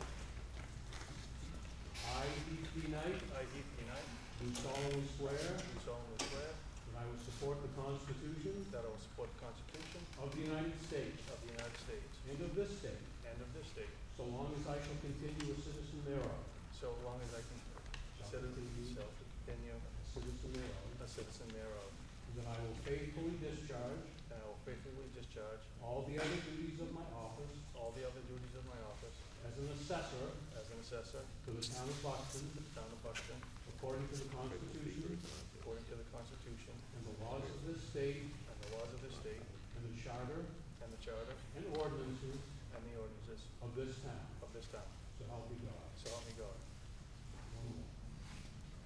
I, Heath D. Knight, I, Heath D. Knight, do solemnly swear do solemnly swear that I will support the Constitution that I will support the Constitution of the United States of the United States and of this state, and of this state, so long as I shall continue so long as I shall continue a citizen thereof, a citizen thereof.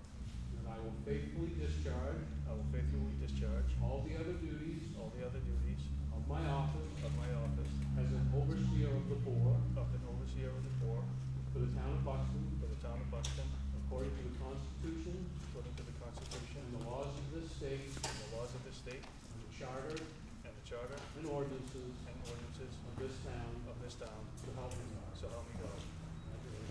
Congratulations.